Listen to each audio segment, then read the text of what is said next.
for a little bit, so I'm going to say it again. We're live, and we're going to go through this profile. Janae's already been through this, so I can go through this with Tamsi and Jonathan here and see what Enneagram types this sounds like. Now, can you see all of these, or do I need to go like this? That's better. Yeah. Yeah, that's much better. So, number one. What do you think that sounds like, Jonathan?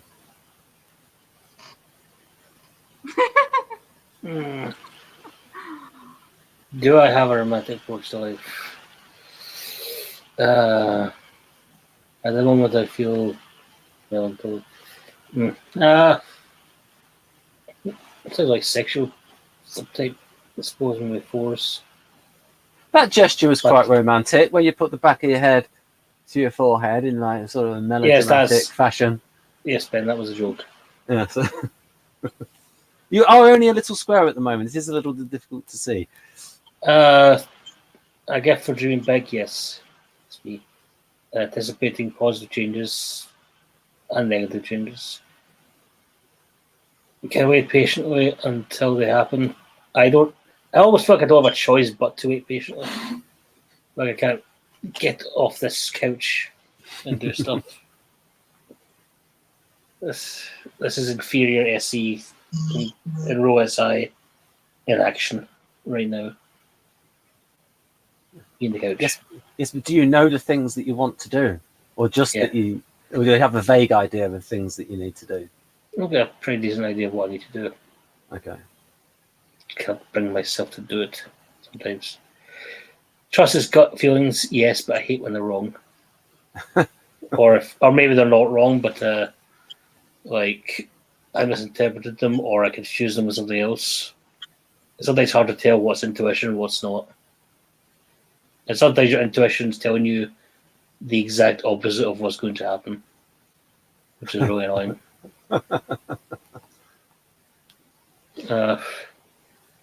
Strives for positive thinking, brings others' attention to the way his current problems can resolve themselves, and they don't freaking listen. Any examples, Jonathan? No. Well, in my head, yes, but I'm not. Too polite to see them. Knows the right moment to approach a question. More or less. Prefers hints and allegories to direct statements. See, I guess I'm the exception to the rule because I know how to be direct. I prefer direct as well. I can be both. I don't know if I prefer direct. I actually don't think I'm as good at allegories as I'd like to be. When I'm writing, perhaps, or it's hard to tell. But generally, I want to be understood. Don't you think that has to do a lot too with like the situation? Like if somebody's giving me directions, I don't want hints and allegories. But if I'm just having like casual conversation with someone, a lot of times I'll use like a metaphor to explain what I'm saying. Yeah, or usually. A story, but I don't want that, at work when I'm trying to figure out what I'm supposed to see. I think the problem is that other people see it as hints and allegories, but we're just trying to. This is just what makes sense in our heads, and we're trying to explain it better. Yeah, so it makes more sense when you do that. To someone else, we're just confuse them. Everyone else is just thick. Perhaps it might be that certain people expect a stronger energy level, or maybe a statement to be made in a stronger way with a bit more force behind it. And so frequently I've heard from INFJ resemblers that they have to really get demonstrative before someone listens to them. And maybe they think they've been direct and made these hints and things, but people don't listen to them because maybe they expect, they don't really mean it unless they really show they mean it. But that's just me. I wonder too, because one of the highlighted qualities, that people will point out, in reference to being an INFJ resembler, is the dynamic ability to really read other people. So I feel like we give a lot of, like what Janae was saying, we might give people this very colorful story to, maybe what I feel like it is validate them. It's like sometimes people are so out of touch with their emotions that painting a story, making something very colorful and bright gives people a feeling versus just having like a direct cut and dry. So I think in some ways when somebody is recluse or not as available with their intention, when they paint allegories or when they paint stories, it's a nice way to receive them. So I do appreciate that in conversation. Sometimes it helps me better understand like the fullness of a person. Well, you're a great example, Tamara, because you do speak. I do say that you have the highest NFWPM of anyone I know. That's the NF words per minute.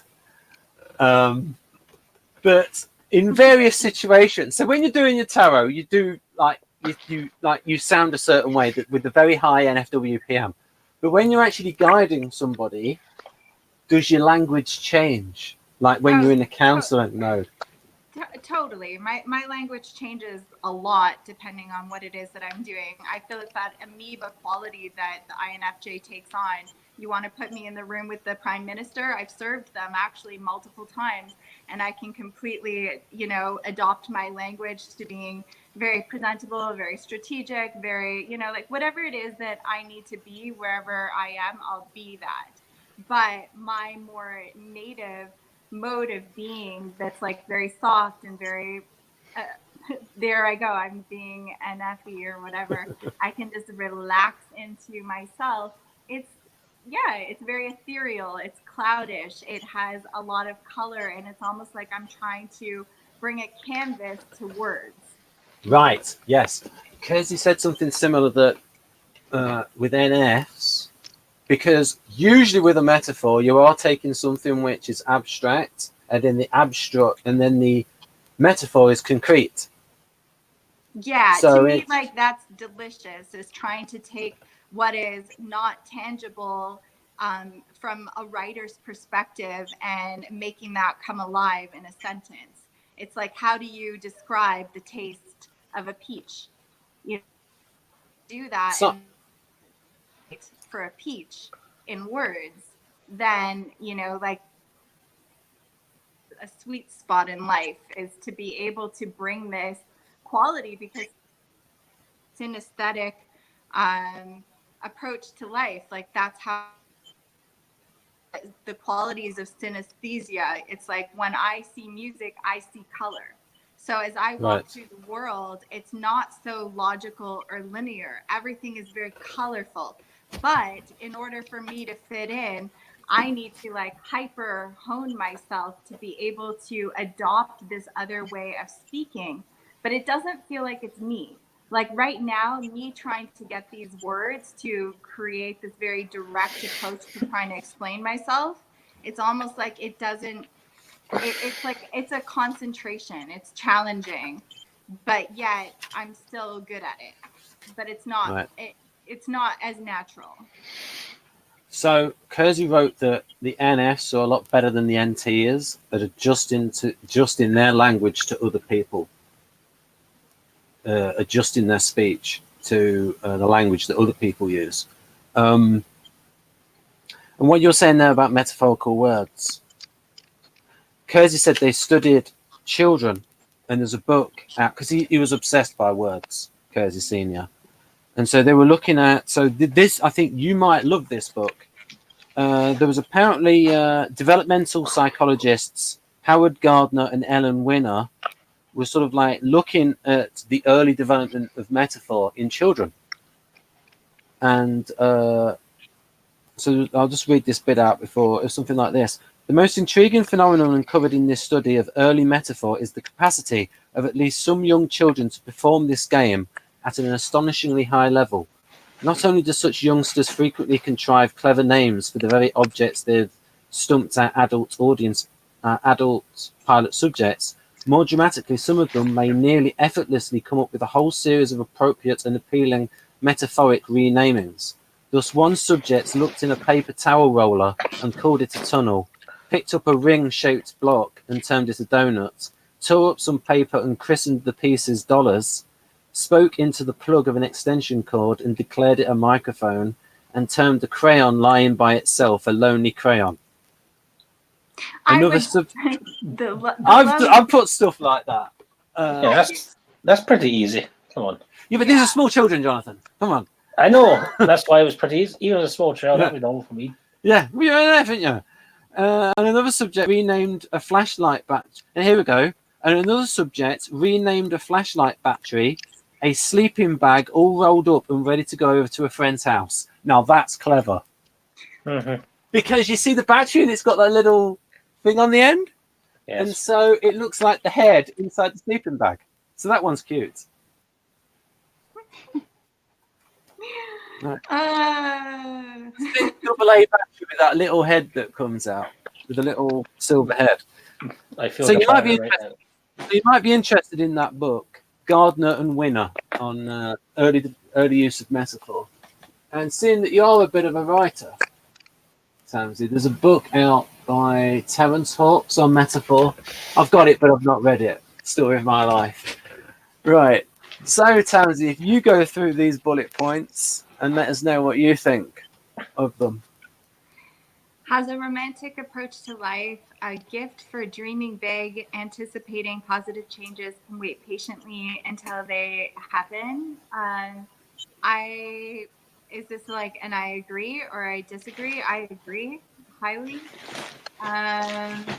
Trust gut feelings. I absolutely trust my gut feelings, like more so than I trust words or ideas or concepts.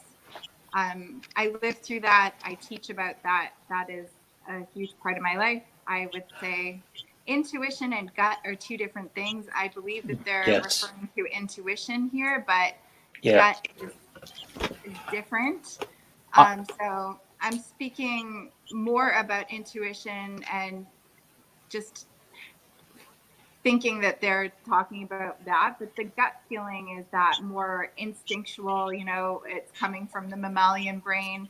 I think INFJs, because they're so pattern oriented, that the gut is a big part as well. I'm just kind of backtracking because I went as if it was intuition versus gut. 3, strives for positive thinking, brings others' attention to the way current problems can resolve themselves. I think it's like impossible for us not to do that. It's like just such a part of our everyday life. Knows the right moment to approach a person. I think our intuition lends to that pretty naturally. Not always. So one thing I wanted to say, because Jonathan was saying about intuition or hating when it's wrong or whatnot, like the fastest thing that I could bring this up, because I just think it'd be helpful for the audience in general. So 2 things that I teach or that I found to be very valuable in observing intuition is that when you're in a rest and relaxed state and you're coming from a place of calmness, your intuition is naturally available. But if you are under like a stress response, so that fight or flight, a lot of the times what people think is intuition is actually anxiety coursing through the body. So it's a completely alternate set of chemical response that it's being initiated. So I feel like because INFJs or NI, kind of traits, because there is this paradoxical nature of living in this ethereal realm of trusting one's intuition and receiving information from the universe, the ether. Now I'm being F-ish or whatever, an F-ish.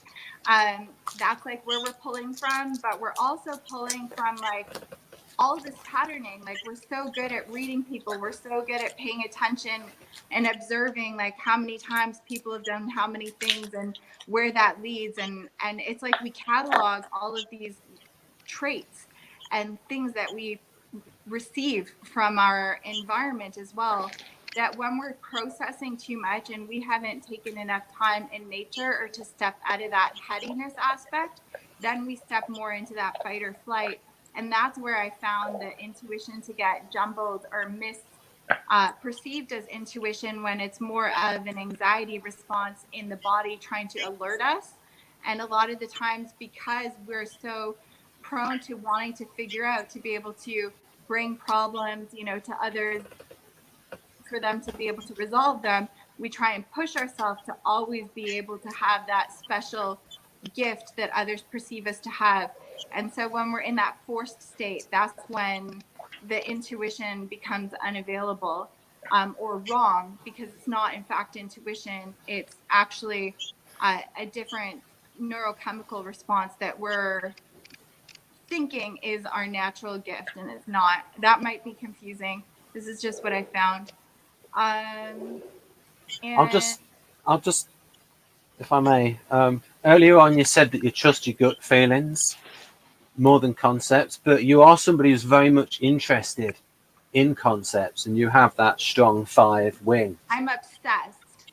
I'm not even just interested. I'm obsessed with figuring out concepts and analyzing and all of that. But at the end of the day, I'm always trying to actually prove my intuition to people from some type of scientific or logical state. So I will spend my entire life saying that the same thing that I'm saying can be repeated in all the different languages.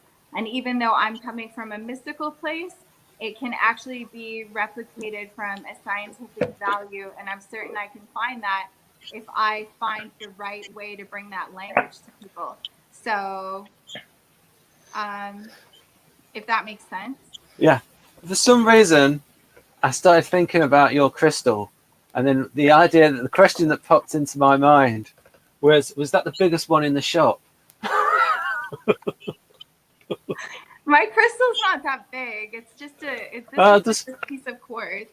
I'm just gonna. There you go. There you go.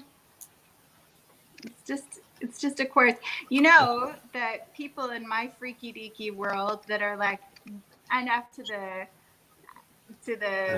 sky Max. and beyond, Yeah. all of us that believe we're from different planets and star seeds and all this, there are some people that actually think that crystals are living energies and beings, not just from a stone perspective, but so That's in Star Wars, and Jonathan might know about that, but I don't think he did. There was this kyber crystals, you mean? Yeah, there was a life form. Some of them thought they were life form, and then some Jedi thought, no, they're not life form, because it was like force-sensitive crystals. And some of them argued that they were a life form, and they were inside some droids. And it was in the droids book. But both of you have been brilliantly insightful and eloquent so far, but you've not really mentioned Enneagram. Okay, so, you can go through this. Okay, well, let me just say something on that then. To me, it screams 4. Like it actually, to me, like as a 4, functioning first 4, like I'm a 4-5-9. I feel that all aspects of my tri-type are in here. See, I'm a 1-5-2, and I relate a lot to it as well, though. So, Yeah. for you. It does sound 4-ish, but it's not necessarily exclusive to 4. Well, 4 and 1 both have 4 and 1 in the singular, aspect of that Enneagram typology, right? It's more when I did this last time with ENTJ, I explained it more in terms of what is consistent and not consistent with certain things. So I actually think it'd be interesting to have a type 6 INFJ here and their idea of a romantic approach to life and so on, and positive changes, because you expect them to be more skeptical and doubting. But actually, we do have an INFJ 6 here, so what am I talking about? I completely forgot. And so I think that depends a lot on your wing, though, because I have a 7 wing, yeah. and it's strong enough. Like I see some 7 in that too. 7s tend to have a gift for dreaming big and anticipating positive changes. Where sometimes with a 4, you can anticipate negative things, because I have a 4 in my tri-type too. And then like trusting your gut feelings, that can be like a lot of the gut types can do that. I mean, that's more gut feelings than intuition. Yes. I saw a lot of different things. The 9 would strive for positive thinking, I don't know if they bring attention to what the ways current problems could resolve themselves, though. But I saw a lot of different numbers in there. I see 4, I see 7, I see some 9. I don't see a lot of 6 in that in particular. But I relate to all that stuff just because I'm an INFJ and the way I process things. So exactly. They kind of fight against each other a little bit. So do 6 and 7. So is a lot of this stuff, though, general NF stuff?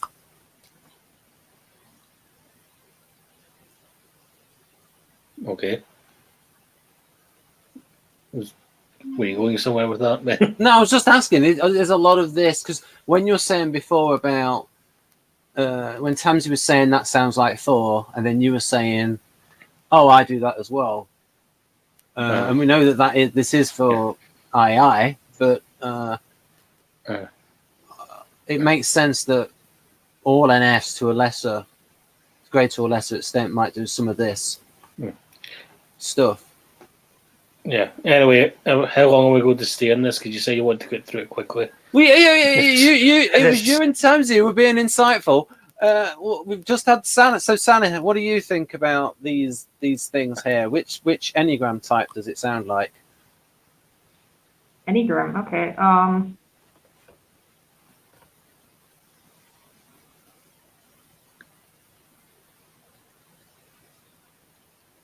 Well, definitely nothing unhealthy. This is all super positive. I mean, if you're a 4, you're not really expecting positive changes. So this is a new one.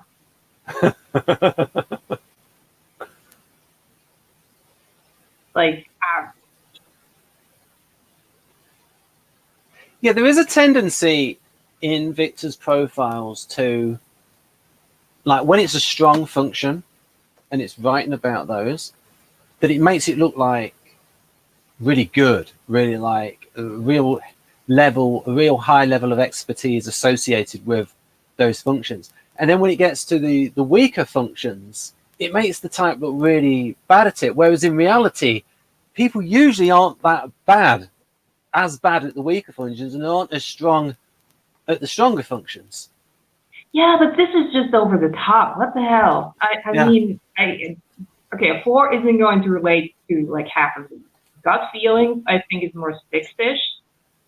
Positive thinking, that's not an Enneagram. That's like, I don't do positive thinking, so not me. But then again, others' attention to the ways current problems. I like this description. This is so... I'm sorry for cutting out for a minute. I'm mashing potatoes and I'll be back in a second. But I wanted to, like, it's interesting to listen to Sana and Janae speak about like the 4 and what it isn't. I so strongly identify with the 4. The longer I go through the Enneagram, the more I identify with every single aspect of the Enneagram, because the more you try and dive into trying to like taste and understand, which I think is a very 4 quality, to try on different personalities and really try and feel out the heart of it and use your intuition to identify and see. I can see the 4 wanting the positive emotions, tapping into the idealism of the 1, moving into 1, that being like the proper thing, being the right thing, is to have like and adopt that attitude, looking for that positive aspect. Well, and then no, sorry, the 4 focuses on the negative more than the positive. It might be the 9 that you are. That's my interruption there. But The 4 is idealistic, but it's also it's idealist frustrated. So they have ideals of how things should be or could be, but the grass is always greener. Then they get disappointed, and they move on to something else. That's the 4.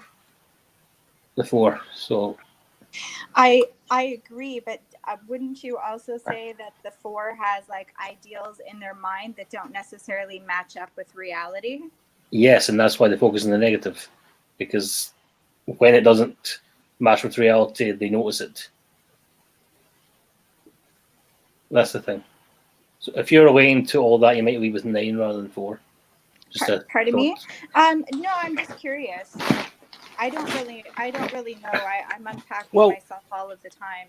But Jonathan, Thomas Condon might say, when somebody is in the trance of their type, the trance of their style, they might fall into that trap of being negative. But what about healthier 4s? That's what I was talking about, was the healthier 4 moving into the 1, like, because that's like you're moving into the positive element of your personality, so you're adopting what the right thing would be to do. And well, it's not quite. That's a whole other topic. Because you can go to the positive side. The 4 can go to the positive side of 1 and of 2, or to the negative side of 1 and of 2. And yeah, but I mean, I don't want to turn this into a discussion about whether you're with 4 or 9. I'm sure you're both in your tri-type. Just wanted to bring that up because some 4s might not relate to what you said, and some 4s might do. So it's actually interesting, though, in terms of the type, and then what the person is like in reality, and how outside factors can affect things. So maybe a hangout on, are all 4s sad? Well, I will say stereotype versus reality.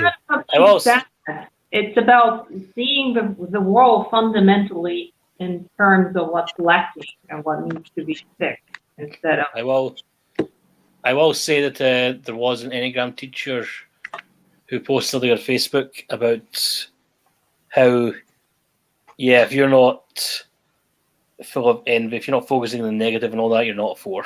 And if you're not obsessed with aesthetics and art and stuff, you're not a 4, and so on. So that started a big discussion, whether it was true or not.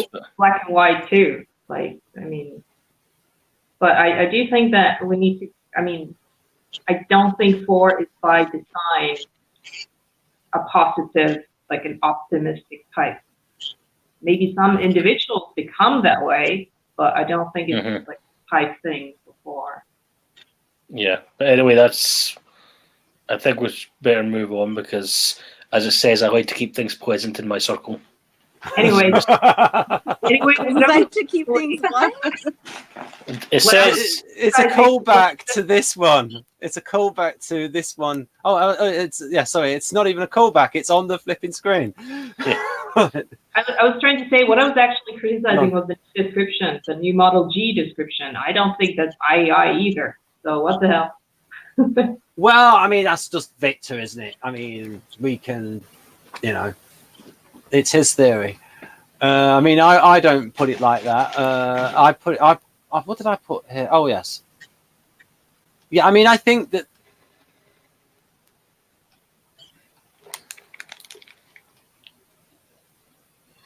we can discuss that in future when we go through the profile position by position in future. So what about these, Jonathan? If we go through these person by, what do you think of these 5? Do you want me to talk and then everyone else to talk, or wouldn't it be faster if we all talked about this at the same time? All right, then everybody talk about number 1, starting with Jonathan. Okay, I think I just demonstrated how I tried to do that.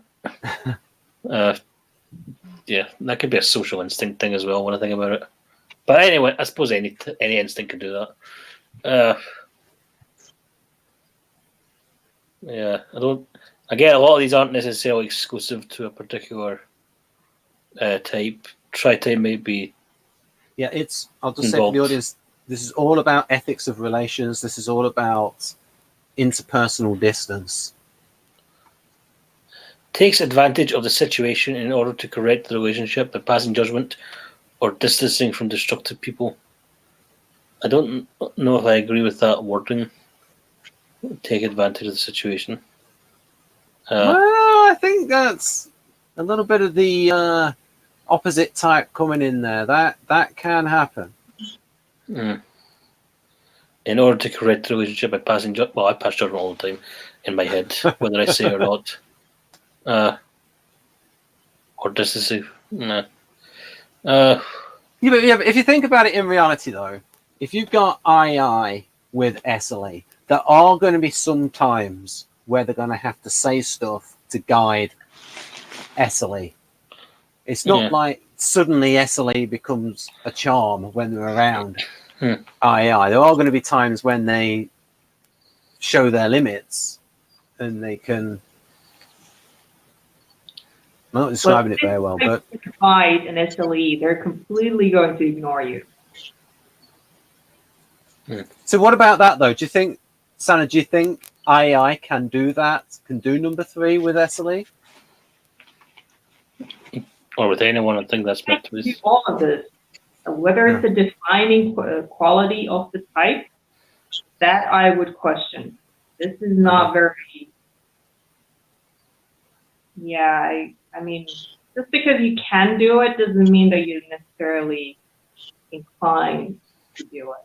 Like, I will do all these if it's an unimportant situation and I don't really... Right, yes, that's the thing. And this is where the rubber meets the road in reality, because with you, and I think you've said that when the relationship is very important and you have fear of losing the relationship, that's when all of this stuff gets impeded. There's another... What? You said before that... I'm saying these are not defining features for an I.E.I., even though you will see behavior sometimes.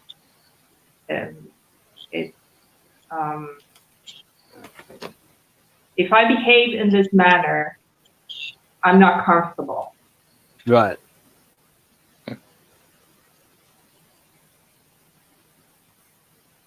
Oh. Well, it's not necessarily about comfort, because it's a I don't mean comfortable in the SI sense. I mean comfortable as in I don't truly feel like I'm being truly me. Right. So can we safely say that you're not I.E.I. in Victor's Model G? It's definitely starting to look like it. I think I'm changing. Yeah, but also, I mean, I mean, I relate to most of this. I think it's pretty normal behavior for me. Yeah, we're gonna need to retype me. Yeah, anyway. there's non-type factors with Sana that affect things.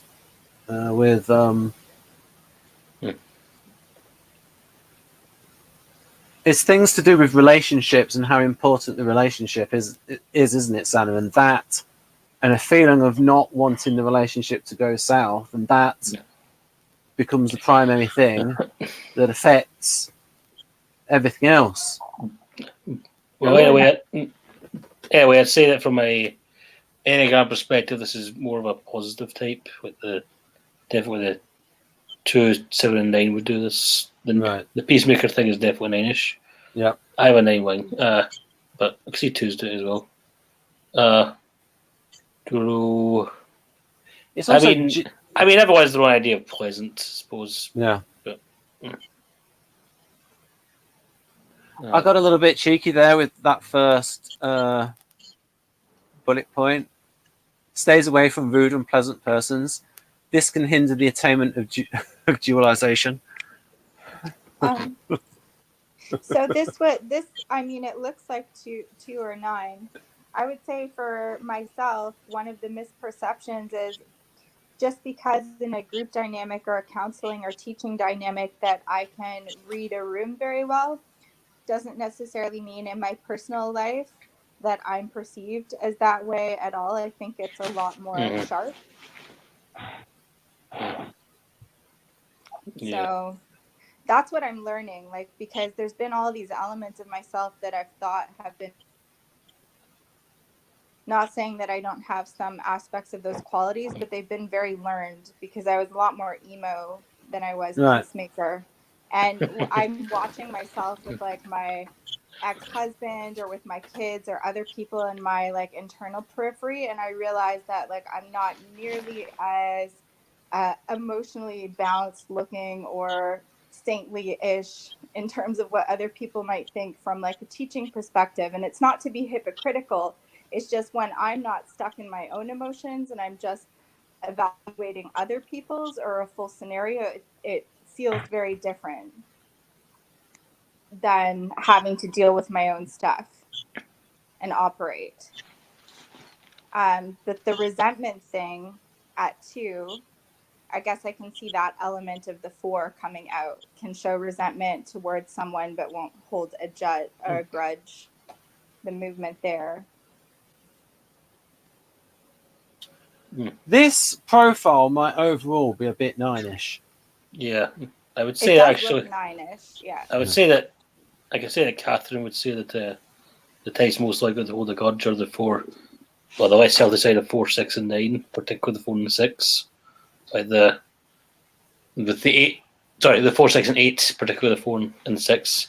The 8 will hold a grudge until they've had their say or got their revenge or whatever, and then they'll move on. But the 4 and the 6 and the war side of things, they can hold on to it, and they're the most capable of hate. But that's I've just thought the person who translated this is a 9. Okay.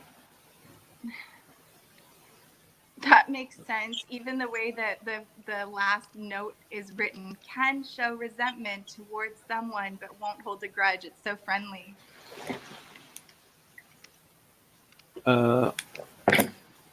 What about this bit here from Kersey Senior? These seclusive and friendly people are complicated themselves, and so can understand and deal with complex ethical issues and with deeply troubled individuals. Duh.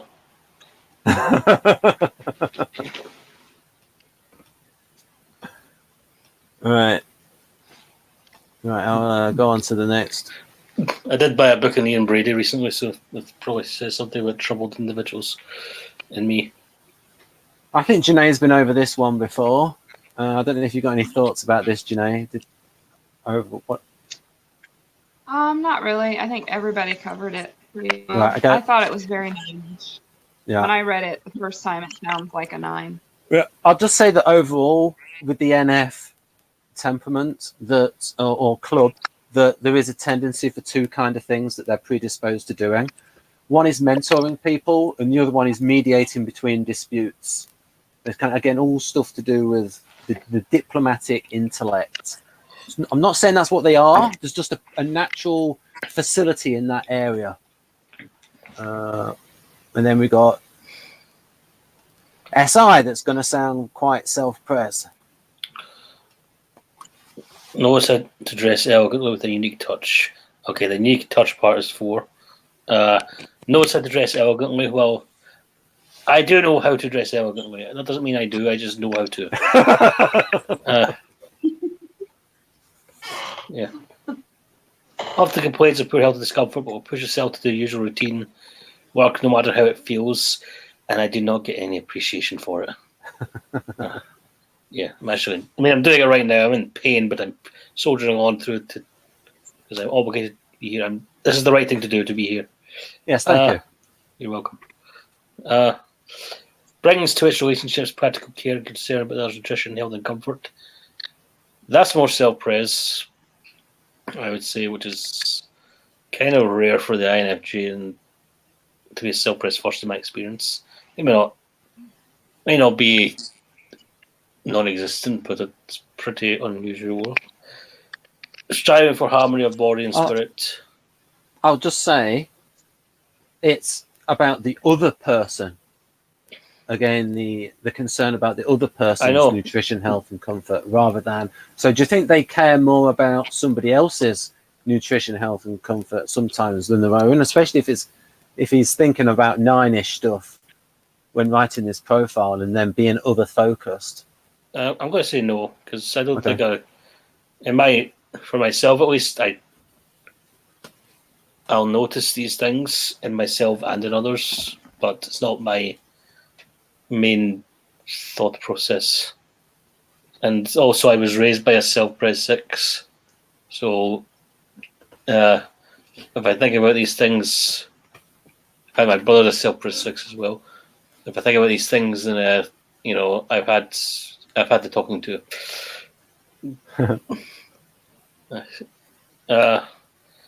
Striving for harmony of body and spirit.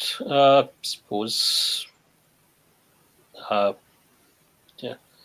And I'll just say to the audience, that is something which comes up in nearly every role position. Is something like given time, learns to. That kind of phrasing will come up in at least one of the bullet points. In time. This idea of. Yeah. I can adjust a wide variety of additions, but over the last couple of days, I did find myself watching videos of really nice houses and beginning to look at really nice houses and just wishing I had money. I like my luxury. You could listen to ABBA's Money, Money, Money. I'd rather not. But okay. I'd rather not stab. So, Janae, what do you think of what's written here? I agree with Jonathan on number 3. That to me, that seems more like ISFJ-ish than INFJ. Yeah. Like I will attend to other people's health, but it would be like mental health. Their physical health and stuff like that. I'm horrible at that. I'm self-pres last, and I'm notorious for being bad at this stuff. So I'm not as good at noticing it in other people either. Well, this is because of the way the function's defined in Socionics. I mean, I definitely think this is part of SI, but maybe it's expressed differently in different types. So,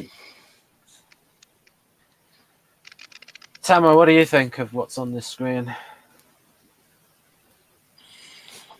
I'm just going through all of the different people that I know. That brings to its relationship practical care and concern about the other's nutrition, health, and comfort. I would say that the people that I see this coming out of the most, being verbalized in my life, are actually 8s and 7s. Has been my experience for the people that actually like talk about it religiously, and externalize it and feel the need to like try and encourage other people to make physical changes. I'm talking about like nutrition in specific. Well, what's their comfort? What's their instincts? What's the instincts? Self-pres. Yeah, if they're self-pres, that's more. Yeah.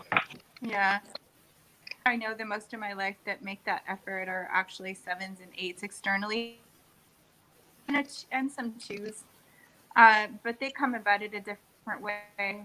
I'd say knows how to dress elegantly with a unique touch. I mean, the unique touch sounds fourish, but I'd say the elegant part is not so.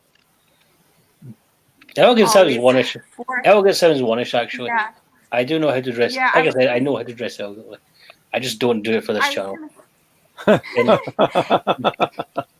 you need to make a special occasion. And as a 4, I could dress very eloquently, but I'd say it sounds more like a 1 with a 2 wing.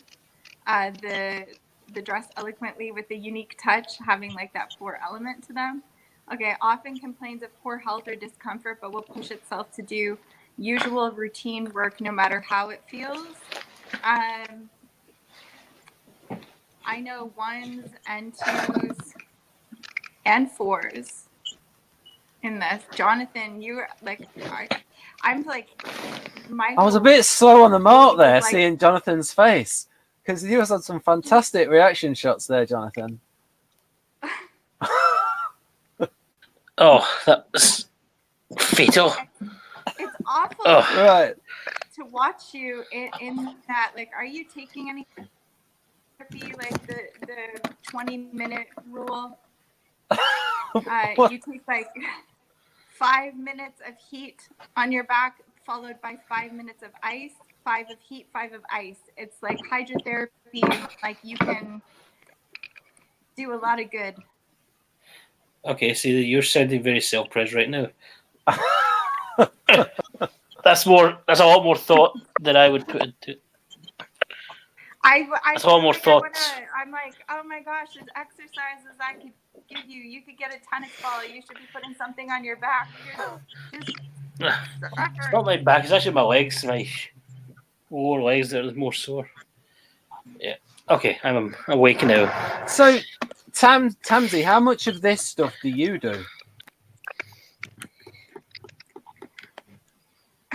It depends. I feel very, yeah, I know how to dress elegantly with a unique touch, and anywhere that's called for, I'll do it. Complain of poor health or discomfort, but we'll push through it. Yep, I do that all the time. Brings it to its relationship, physical care, and concern about the other's nutrition and health. I'm very concerned about the people in my lives. But I found what Jonay said to be quite interesting, because I do tend to like much more notice the immediate people or external people in my life, their mental health. And even though I see people struggle with their physical health and nutrition, because I've been more depressed the past couple of years, I've let that slide for all of us, but I'm very aware of it. And I do try and do things to change it. So this all relates, striving for harmony of body and spirit after like living in hell most of my life from not having that. Like, there's definitely attention to that now and consciousness. But I'm one that's very aware of it, yet I'm still just doing whatever pleases me most, which is usually reading, studying, or doing the creative stuff outside of responsibility. So I don't know how much I strive for it. Given time can adjust to a wide variety of living conditions. Yeah, but it doesn't mean I'll like it. But sure, I mean, it does.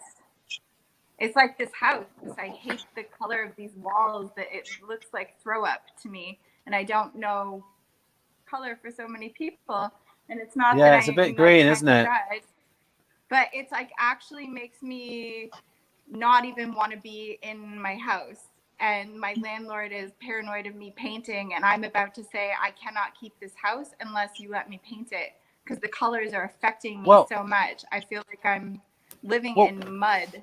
Well, you could go around there with a book and you could say, well, what do you think of these colors? No, I've already, it's just, it's a paranoia because somebody's done a bad job painting before. He's like totally phobic about everything, super paranoid. It's very interesting. So I do try and use my personality skills to like move inch by inch forward about this.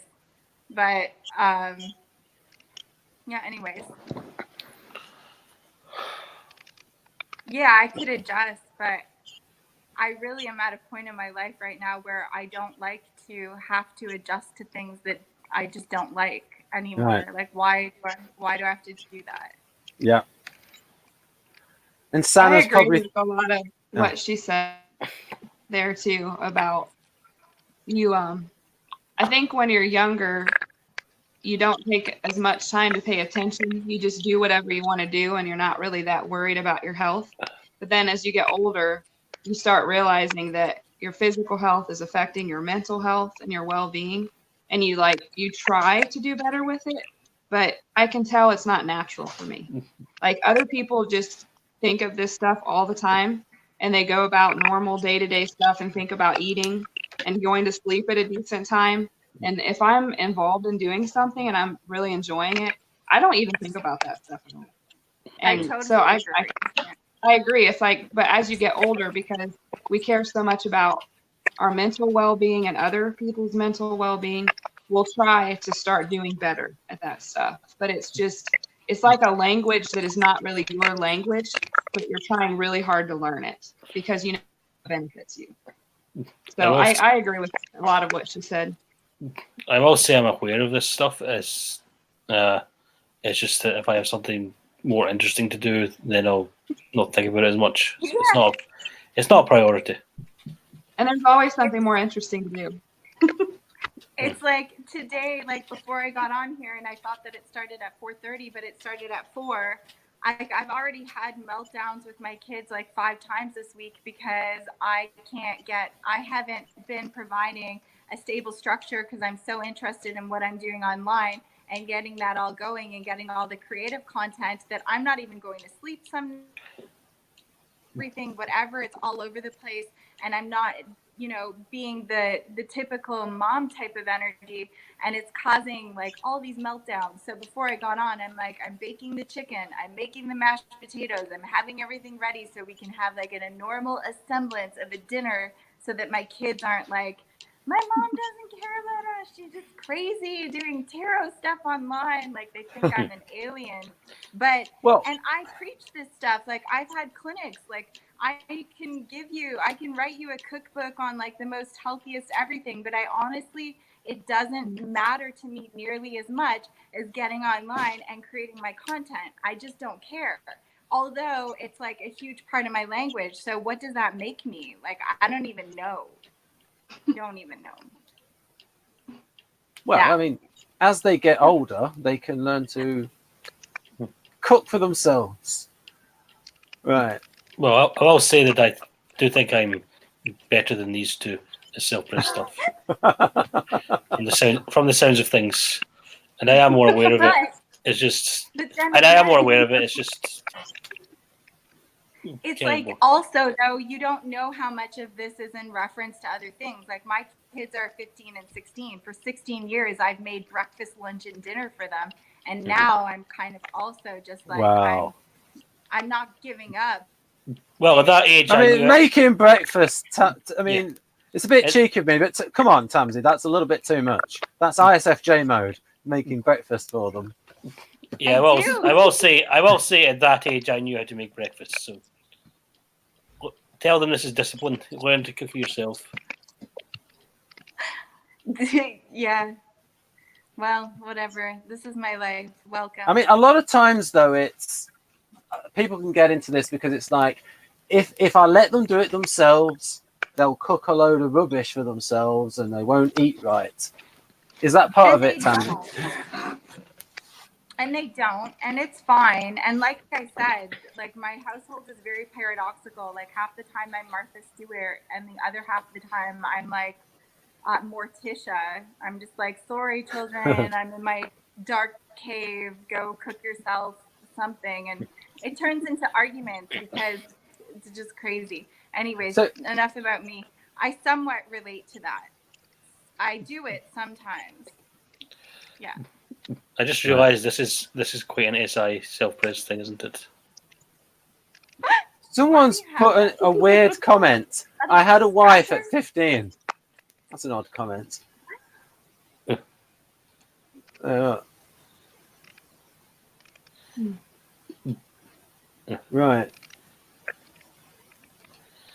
And so, Sana, have you seen this question on screen for you? Yeah, but I didn't have time to.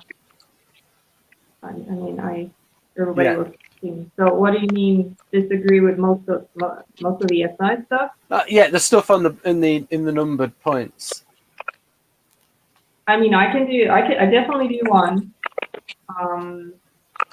With 2. I'm not sure what it means by routine work. I think if you phrase it to ignore S5 for the sake of FD stuff, then I would say that's accurate. But I'm not sure what it has to do with routine. Has to do with what? Oh, routine. Oh, it's just the stuff, like the stuff it mentions at the top in this little one. Practical care of bodily needs. There's the kind of boring physical management, health, chores kind of things that people have to do. Right. So, well, I mean, yeah, I think all SI is going to do the bare minimum to survive, stay alive. So that's, I don't know why it's phrased that way, but okay. Yeah, it's even worse for LII and EII. FINX and TINX. Right then, so the next one. Now this one would be The 3, I find that happens with people that have really bad SI, and I hate it. I don't like doing all that stuff. But sometimes people will just kill themselves if you don't make them do stuff. I really like it, but it does happen. Yeah, also that might have something to do with the power dynamics in the relationship. Number 3, like in order to, like, someone might be scared of being dropped, and so they might think they'll do more for the other person. And not necessarily for me though. I'm talking about people like my father when I do stuff with him. Right. 4, probably. I don't really know what that refers to specifically. Possibly. No comment on that one. I don't really know. Yeah, that is a bit vague. And 5, I don't know how it's specific to role at 5. I think that's like people in general. Most people can adjust. So I find role SI a little bit weird. I feel like I have an idea what role SI is like, and I wouldn't necessarily describe it in the particular point. I had to do it, but Right. Okay. So now we have launcher TI minus. So over to Jonathan. In the absence of clear roles, maybe disorganized. No, I'd say with the presence of clear roles, I'm still kind of disorganized. Kind of organized chaos is my thing. I know I get my head in very orderly, but I don't like, I don't. If someone gives me a bunch of rules, I'm not necessarily going to follow them unless I agree with them, or if. I'll somewhat follow the rules, but not to a great extent. I will. Also, that can have a little bit of a bit of a crossover with TE, in my opinion. Yeah, it's like these are the objective rules and ways of doing things. Yeah, thoughts are actually somewhat random and chaotic. Its decision-making lacks capacity for objective, score-out, calm analysis. Absolutely not, Victor. You're wrong there. I am the opposite. I'd say my thoughts are relatively orderly. Obviously I'm a type 1, and I do. Yeah, because I'm a type 1 and a 152, and it's pretty much objective and calm analysis is my mojo. It's what I do. There might have moments where I'm not doing that, but generally I'm pretty good at that. Yeah, but what are the kinds of things that you analyze, Jonathan? Everything, like.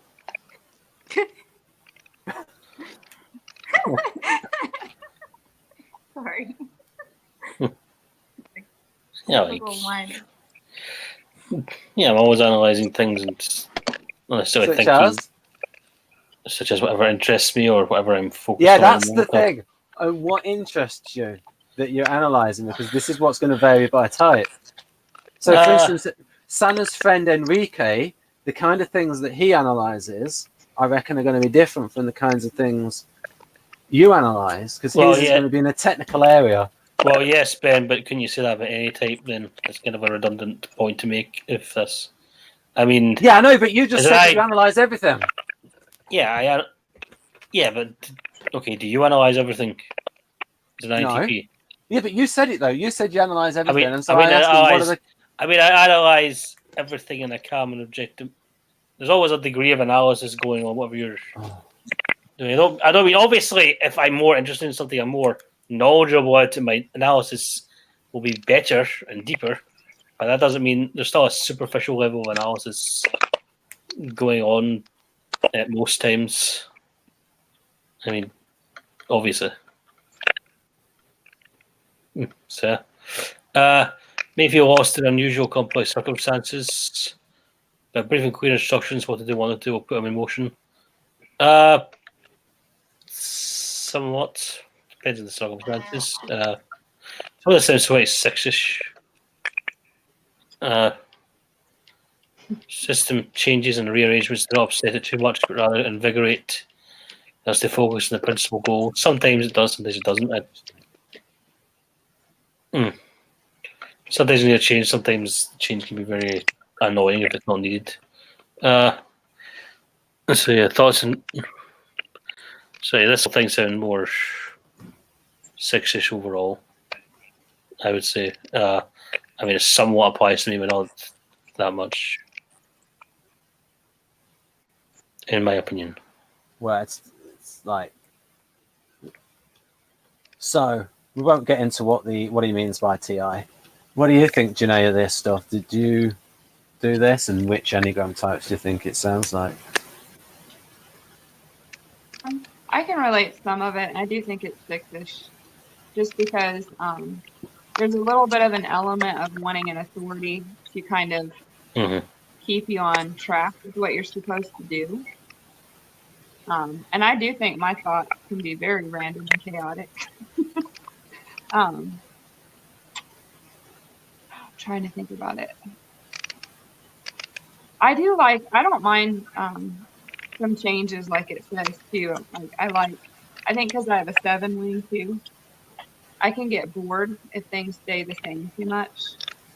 So I do kind of like things to change up where my mind gets bored. So yeah, I think if you had and I read something the other day too, that INFJs who are 6s use their TI a lot and relate to it a lot. And I agree with that. Because we're trying to analyze all the time, and you're trying to predict things so that they do have a positive outcome and you prevent negative, So you are analyzing a lot and you're thinking about things a lot. So you would use your introvert thinking to try to prevent things if you're sick. Not to be rude, but I think someone needs to be muted. I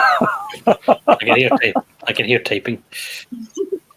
I don't think it's typing. I just think it's like a weird kind of warped kind of stuff, like on a badly tuned in radio kind of thing. I don't think it's typo. I think it's Tana. I can hear it too. Oh, you can hear it too? Okay. I can hear it. Tamara, what are you doing? I'm not doing anything. I'm just looking at you. Hi. Okay, Janae. I have a squeaky chair, but I'm not moving. Someone here is lying. Well, I'm going to mute myself and see if I'm the culprit. I'll mute. It did get quiet now. Yeah. What the culprit? Yes, Ben, you were doing it. That was okay. I will mute myself. But the thing is, when you mute yourself, it gets too quiet. I hate when you mute yourself because it's like suddenly. See, that's just too quiet. That's shocking. Right then, so I'll just say something about this model. The sound's gone anyway. Right. Oh, right. Okay. So I'll say something. So Victor has it, and I see this quite a bit. That I.E.Is, let's call them that's just for NiFx, let's call them Kersey INFJs just for convenience. That they can act INTP-ish. And there are a lot of them who are interested in Model G. And they have this aspect to them where they can act a little bit INTP-ish, but it's insofar as they want the material, maybe to absorb the material, and then they noodle on it themselves. Well, maybe I can ask you, Jonathan. You're on the channel. You come on the channel. You were watching videos on this channel. What do you think this INT provides you in this area? And what do you do with the TI that's provided? I'm sorry, you're trying to say you're more organized than me, or because No. What I'm saying is, good. I'm wondering about the idea of, are you launched by the TI that comes from me in this channel, or you just? Well, of course, I don't know. That's why I'm here. So I'm just wondering. How many years?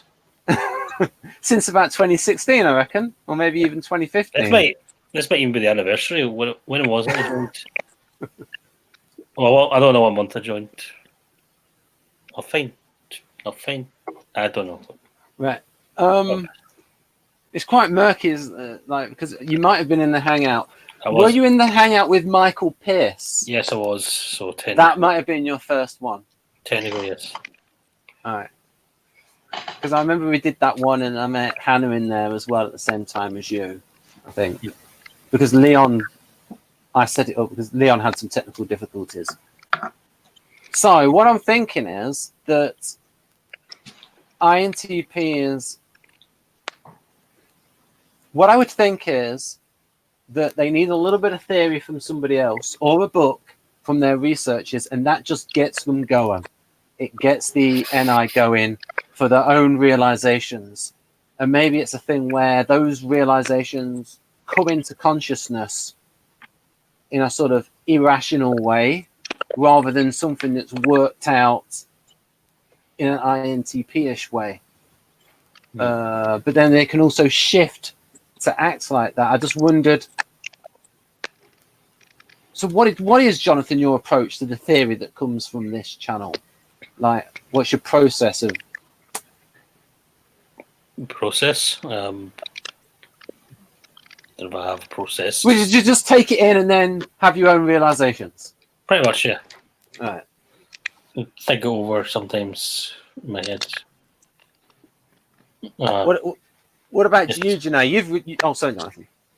I was going to say it's sometimes easy to conflate NI and TI and not know which is which. Yeah, I have that problem. Hmm. So, Janae, you've watched quite a few channels. You've watched quite a few videos on this channel. So, what's your experience of these videos, and then what you then do with the information, and what's your process of learning from them? I think I agree with Jonathan that I think it's hard to separate NI and TI because they work together. But I will say, like, if I just sat in my room by myself and didn't read theories or watch videos, I'm not going to come up with this stuff on my own, not in the detail, like something like this where it's all explained and written out and organized. I'm not going to come up with that by myself. If I start reading something like this, I can start thinking about it and thinking, do I agree with that or don't I? How does that connect with something else? What does that mean with this? So, I mean, I don't think I would come up with theories on my own. No, I think I need to read something that gets me thinking, and maybe someone has information about things. But like, these videos have covered a lot of things, and I read a lot of books about all this stuff too, and a lot of articles, and I did learn a lot from that. But I do think I learned more from the videos too, because you have new perspectives being offered by different personality types on the videos. You know, just like, go ahead.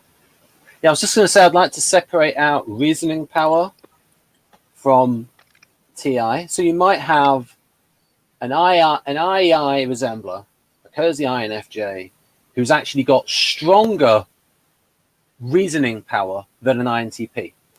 It's just that an INTP might be able to come up with new stuff on their own, more of that speculative, subjective thinking kind of thing. So it's almost like a different process, reasoning power.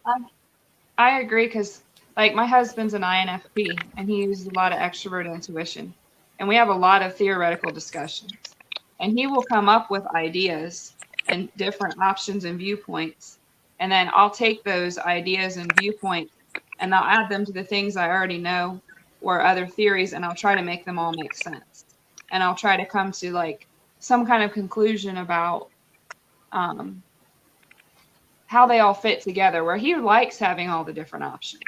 Right. You know, he likes all of that. So I think sometimes those two processes together because he gives me ideas I wouldn't come up with on my own. Right. And then I can kind of take those ideas and try to narrow them down a little bit. So this thing at the bottom might fit you a bit. I don't know if that's too small. I'll look at it on my tablet because I can Okay. probably see it better. All right. Which part Yeah, is that under? I see now. So he's called it logic of fractal structure. Now he's biased it because both Victor Golenko and David Kersey love this idea of order being repeated at different scales, like something being like a microcosm of something else, where the pattern recurs on a larger scale and a larger scale. And that's what you get with fractals. So, for example, I remember when Open University used to present programs on this, they would show, say, a leaf and a certain pattern on a leaf. And then if you went closer in, you then saw the same pattern at a smaller scale and a smaller scale. So that's probably why it's called it fractal, because it repeats on different scales. And LII and certainly Kersey, they're looking for order on various levels where it repeats on different scales. So Victor will organize model G arranged in a benefit relationship, which he then sees operating at the scale of people working together. And so then he then thinks, well, why should it operate differently in the psyche? So he thinks the organization of a benefit ring should be the same in the psyche as in between people. So because he thinks that the relationship will repeat. And that's a thing that I think INTPs can get into, that LII. That's the kind of logic that can see order in chaos and allows describing the same object in multiple ways. So you like that, Janae, like looking at something from different angles. Yeah, I do. Yeah, multidimensional, polymorphic logic, relaxed and/or alternatives. This is the logic, and look at him. He makes it personal. This is the logic of energy socionics. That's his school, and the kind of structural logic characteristic of LII. And then look what he puts the one at the top. That is the logic of information socionics. Rigid and/or. So it's like he's getting his digs in. Right then. Are you talking about the top paragraph? Yeah, he's getting his digs in. I mean, a little bit negative. Yeah, it's like. Yeah, it does. Right then. So over to you, Tamsi. I'll get your thoughts on this, and then I'll get the idea of what you do with the information that comes on this channel from various people and how you process that information. I'm trying to just like be not heady because of like timing and stuff like that too. My FE-ishness wants to say, in the absence of clear rules, maybe disorganized. As like society and structure as a whole, sure, there's clear rules of how to like drive and how to pay your bills and all that kind of stuff. So sure, I buy into that, but I'm not really good at I don't put myself in a lot of situations with stringent kind of rules. So no, I think I have my own organized chaos in my head, really. So no, thoughts and actions are somewhat random and chaotic in its decision making. It lacks capacity for calm analysis. I don't think I lack capacity for calm analysis. I think I have very calm analysis. So I don't really relate to that. But however, though, you did say earlier on that you go into. Remember that other graphic where it talked about gut instincts? Remember this one over here? Trusts its gut feelings. Why is that a problem? Well, it's just that there might be a situation where Victor might think that, well, if it's like they're trusting their gut rather than using objective analysis. So maybe wait wait a minute. So maybe what he shouldn't have written lacks capacity for calm analysis as tends to forget it or ignore it and go with their gut feelings instead. No, because if my gut feeling has a habit of being right, then objectively speaking, I should be listening to my gut feeling. Yeah, but you also said about an hour ago though that you get annoyed when it's not right. Yeah, but I also said about an hour ago that I get annoyed when it's not right, but sometimes I don't know if it's the gut feeling that's wrong or if I'm just confusing my gut feeling with something else. Yeah. Samsey. I'm just going to read that again. So thoughts and actions are somewhat random and chaotic in its decision making. It lacks the capacity for calm analysis. I would say I might look random, I might look chaotic, but that's because the world is operating on a more logical stream. Like I'm operating more intuitively. So what I have adopted as chaotic and owned that title, I don't feel society is projected onto me because I might receive my information differently. I might need to go through different experiences or bounce words off of people or try different scenarios out loud in order to receive my information back. That might look chaotic because I'm saying I'm going to get a dog. And I'm saying it like it's true. And I tell 4 people that I know in my life, and then they come back and they go, why didn't you get a dog? Well, the moment I said it out loud, I felt like intuitively that was a bad idea for me. And then I started to analyze my life and I was like, that's not what I should do right now. So it looks chaotic because it just makes people think, oh, she's so flighty. She says something and then she's not doing it. But no, that's just how I process. And so it looks chaotic. That thing about saying something and not doing it, that hurts. It's right. That hits me right here. No, but it's like this, this is a good example though. Like I want to get more in shape and I think, and I love animals. So I want to get a dog. So I'm going to go take a walk with the dog 3 times a day and I'll have this dog to love. But I say it out loud to a few people. It's an idea that I have. And I have to say it out loud as if I'm going to live this in my life. It's not that I'm intentionally, if I tell somebody I'm coming over on such and such day, or I'm going to come paint your house, or I'm going to help you. Like, yeah, I do that stuff. But I just mean for trying to explore things like, am I going to move to another country? Am I going to try, this new... I always wonder if that's our NE. Just trying out things. That's what I think that it is. But I'm just... call you chaotic or call you certain things because it's just a different way of processing. So I think sometimes for me, I find in these things that you show, these bulletins, a lot of the time it just feels like, in all honesty, very gibberish is to me because it doesn't fully make sense. I'm just like, whatever. It's just like whoever's writing it is from their lens, but all of us can take a different. Why is this even a thing? Sometimes it's so hard. Well, again, this is an Enneagram hangout, so you and I both have 5 in our tri-types, so that might affect things. Right. Also, I'm thinking I could change the word calm. What word should I put there instead? Because I wasn't happy with the word objective analysis. Maybe should I put hard analysis? What word should I put there instead of calm? It doesn't matter. It's wrong. It just doesn't feel right. Yeah, the whole thing just doesn't feel right.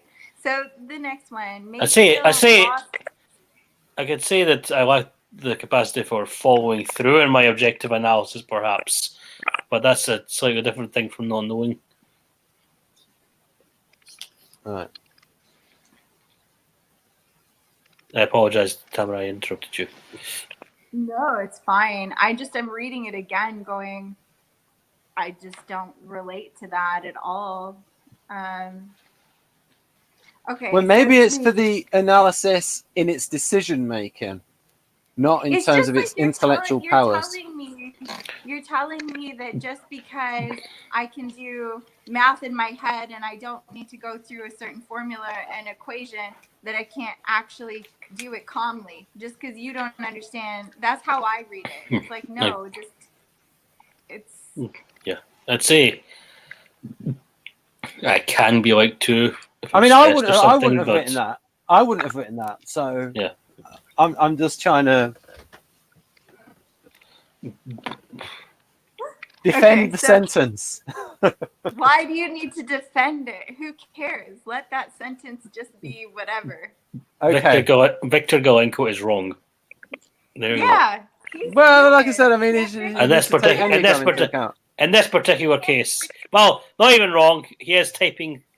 If he's basing it on someone, it's probably someone who has 6 in there. That's my opinion. That's right, because we had Janae on a few moments ago who agreed with most of it. Yeah. I feel kind of weird. I'm not the only one criticizing this new description. Well, it's all subjective thinking. That's the thing. Yeah.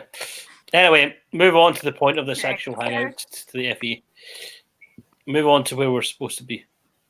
FE, are we done? Okay. So any more thoughts, Tamsi? I think you talked about this, didn't you? I don't know, but brief, clear instructions what to do. We'll put him in motion.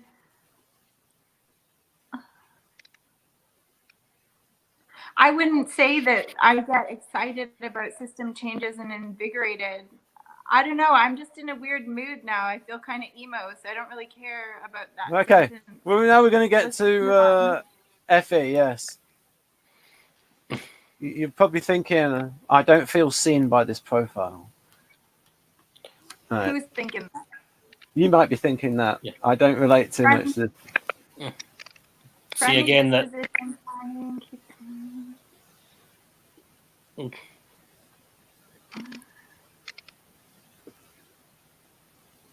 Obviously, the problem is writing a profile. And yeah.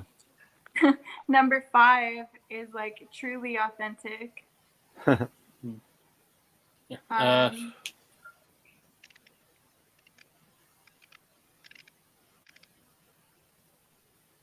I see people tell me these things, all of them, yes.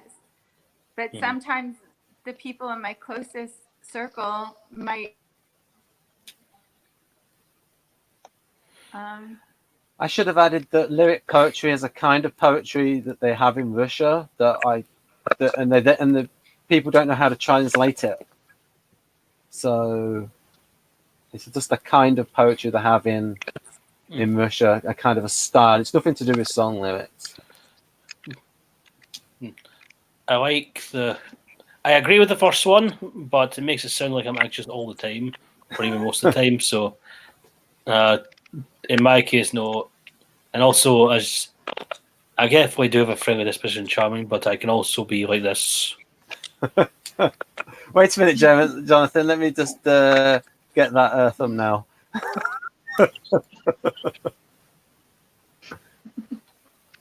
Yeah, okay, how does that go in with your social last then, when you said that you don't have the anxiety? Or maybe it's conditional, the anxiety. Who's social last? You said you're social last, didn't you? No, you're social first, but negatively identified. Sorry. Yeah. Well, yeah, it can be social anxiety and stuff, but I'll be anxious about certain things in certain situations. I'm not anxious in a general sense, which is what this... I don't know if he's implying that or not. It could be interpreted that way, that they're anxious all the time rather than anxious. I mean, if there's always 6 in there, they might be anxious all the time. They might feel anxious most of the time. But yeah, I can be friendly and charming whether anxious or not. That's the point I was trying to say. Good at comforting others, cheating on making them laugh. Well, yeah, you are. You're good at that. Yeah. My mother says I'm not. She's a liar. Well, you're good at making people laugh. Well, my mom says, Jonathan, you're not funny. What a terrible. Yes, you are, Jonathan. You get the biggest laughs on this channel. I know. It's terrible having such a lying mother. I love you. I love you, Mum. You and Monica, who will probably be back on the channel next year. I'd say I can be good at comforting others, but I do get drained quite easily, and sometimes I'll say the wrong thing. And that. Right. So, yeah, it's part of my objective analysis to know whether or not I'm good at comforting others. It goes into it. Has a keen sense of humour. Yes, I do. Yes, you do. Can be dramatic, but not in a provocative way. I'm sure I could be provocative if I wanted to be, but it's not very nice. No, thank you. Yeah.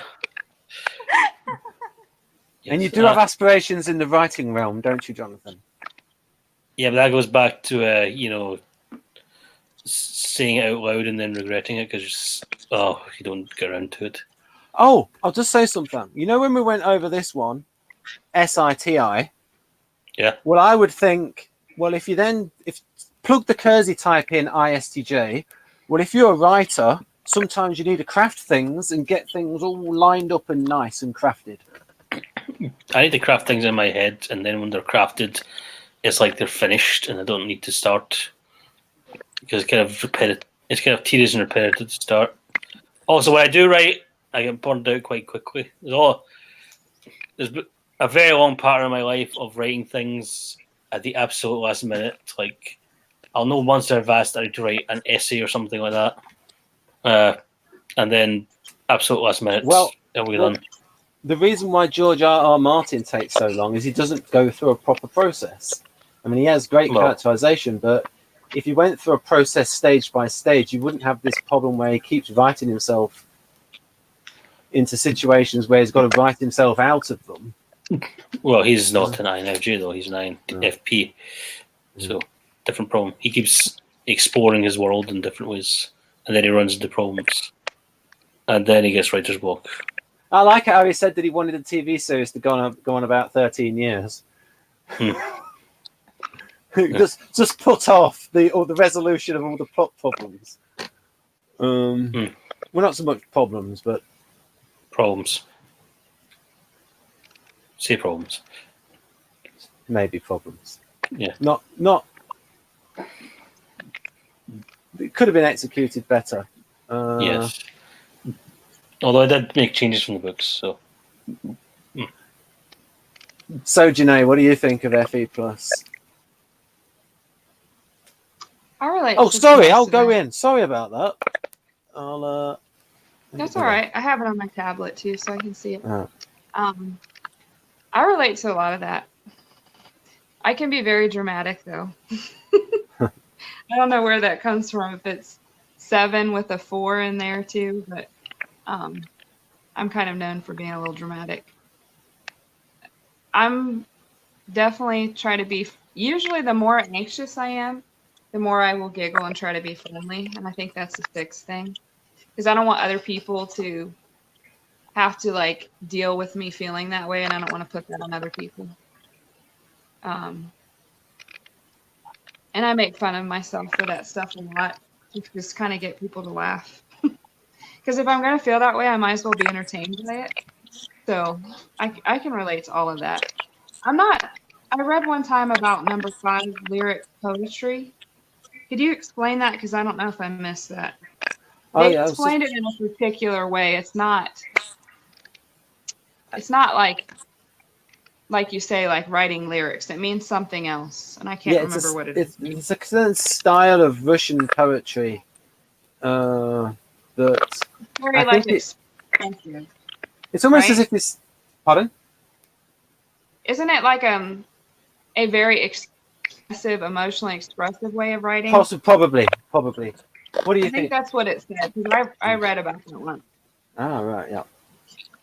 I think they said it's not necessarily like song lyrics or things like that. It's just in Russia, I guess when they say lyric poetry, it means a very emotionally expressive way of writing. Yeah. It says, which expresses personal emotions or feelings typically spoken in the first person. Okay. Example. Yeah, I relate to all of that, for sure. Because even when I talk about things, like, my dad has always teased me that I'm a drama queen, but, it's just, if I'm going to express things, I'm going to make it funny and I'm going to make it really dramatic, I guess, Right. just because I want to entertain myself. I think something we went on earlier on when we did the FI minus, and I hit on it a little bit. Do you think that you get to a point where you feel like in order to get your own way or for people to listen to you, you have to be dramatic in order for them to listen? It doesn't always work still. I don't think I do it to get people to listen. I do it because it does something for me. It's like, and I think it has to do with being a 6, is if I'm sitting there and I'm thinking about something or being really emotional and I express it in a way that is really dramatic or funny, it lightens it for me somehow. And it doesn't feel that strong anymore. And I can kind of keep it more in a realistic perspective. And, you know, when I was young, especially, and even now with my friends, I'm just known for doing that to get everybody to laugh. You know, if everybody's feeling stressed out or anxious or they're expressing things, it's like you just get to a point where you want to lighten it a little bit. But I usually make fun of myself, so. But that's all 6 stuff, so I don't know if that's something most INFJs do or not. I know it's something I do a lot, though. I think Tamsy's already gone through these numbers. What do you think of these, Sana? And which Enneagram types do you think they sound like? Enneagram type, well, number 1 seems like a 2, to be honest. 2, number 2,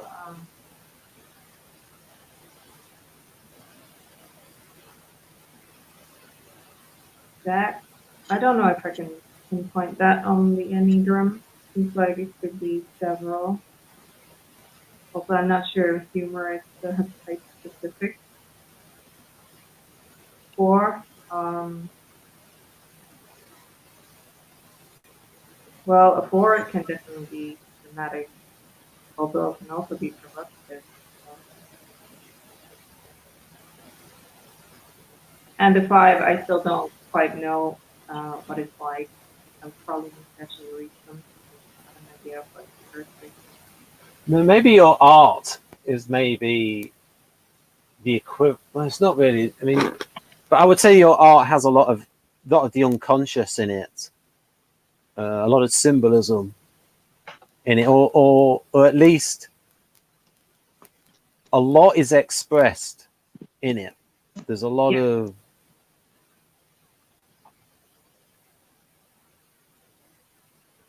Yeah, but I don't know if it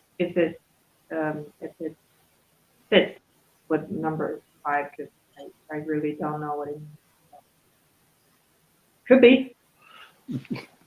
I would say there's a bit of social instinct in here as well, which makes sense because Effie's kind of socially inclined. Right, and that's positive types as well. Ready to move on? Yeah. Right then. And so do you not relate to? Okay, yeah, you pretty much said that. Right, okay. SE then. Oh yeah, I've got the little plug there. I don't know. See the Good Psychopath by Dr. Kevin Dutton. Yeah. You might have a slight bias against ESTPs, Ben. Yeah, but the whole point of the book is how great they are, and they can be like the hero in the alternate reality. Yeah, that's why it's called the good psychopath. I will say that there's a lot of different definitions of psychopath out there, so it depends on which definition you're using. I have respect for strong and determined people. Yes-ish, but not. I do, but not to a, fawning extent. Like, it's not enough. It has to be what you're doing and how you're doing it and so on. And there's other abilities that are needed as well. Try to discourage others from getting unglued or looking for someone to blame. Yes. Let's say so. Let's say try that. What does getting unglued mean? Well, have a look. I'm not quite sure. I have a vague idea if you Google it. I think it means like almost frantic, not quite frantic. It can mean different. What does it mean in this context? It's almost like it's treated as a synonym for someone to blame, but I don't think I've ever associated the two things. Or maybe like if there's a group, maybe if the group splits up and they'll blame each other or something. But I think it's saying like somebody, like when somebody's like falling apart, maybe kind of is what they mean by unglued. Maybe still quite like when somebody gets so stressed that they just kind of start losing it and falling apart, not reasoning on things anymore. Maybe. Yeah.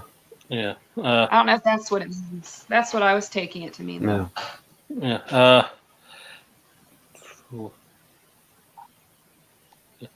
Responsive to calls for help. Yes, but there's energy things to consider. May show unexpected courage under pressure. Well, I don't know how it's unexpected. I'm clearly a hero. I feel kind of insulted if you don't see me as courageous. When driven by strong emotion, becomes single-minded and pushy. Well, it can be pushy anyway. Yeah, if anyone's driven by strong emotion, sure they become single-minded and pushy anyway. Some of this is like, yeah, but others might just collapse if they've got the strong emotions. They might just crumble under it rather than. Well, it says when driven by strong emotions, or when feeling strong emotions. I could definitely collapse as well if my emotions are strong, but it says driven by. So, yeah. I'm not sure what Enneagram types this would be because I could see quite a few types relating to this for different reasons. So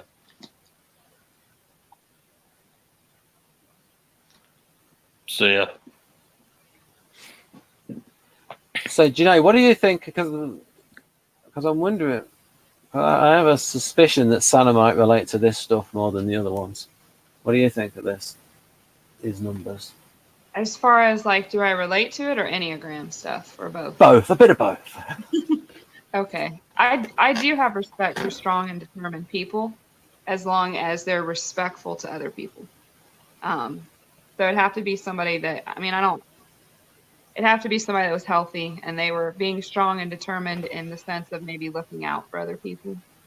And I think maybe 8s would have respect for strong and determined people. Like they like it when you stand up to them and let them know how you feel. I would say that 8s do that, but at the same time, I don't think that means that other types don't do that. 8s are more looking out for that, I'd say, but the other types can. I think some 6s like strong and determined people because, like I say, if they're healthy, because then it's an authority I'd say they can trust. I would say 6s like. I think a lot of teachers would like that. Yeah, I would say that 6s like strong, determined people as long as they're on their side or they feel on the same side. As long as they agree with their values. If it's a strong or their rules. Yeah, if it's a strong, determined person on the other side. Yeah. People frequently say. People have said about Kevin Peterson, ESTP cricketer, that he's the kind of person that you would love to have on your team and hate to have in the opposition. Yeah. Well, for what reason? Well, because of they just rub you up the wrong way. Oh, okay. But even though they have they could have those same qualities on your team, it's just those qualities. See, I wasn't sure if you meant like he was just a really good player. No, it's the personal qualities of, and he is very ESTP, and quite like with both the great strengths and the great weaknesses of it. Like, so for example, he got busted up. He got thrown out of 4 different teams. Yeah. Yet also he's a player that played extremely well under pressure. Well, doesn't that kind of disprove what you just said? You'd love to have him to your side, but he gets thrown out of 4 different teams. That's the thing. That's true. That's what they feel until he does that stupid stuff. Does something FI break, like texting players from the opposition about how bad his current teammates are, and then just loads of reasons and his own ego getting in the way. People can look it up on Wikipedia. Okay, guys like that I can respect as long as I'm free to slap them. like as long as they'll listen to me.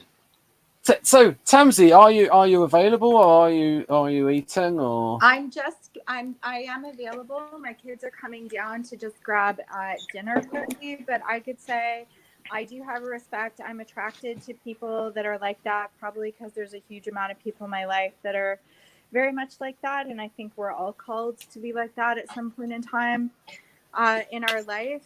And so I have a respect for strong and determined people.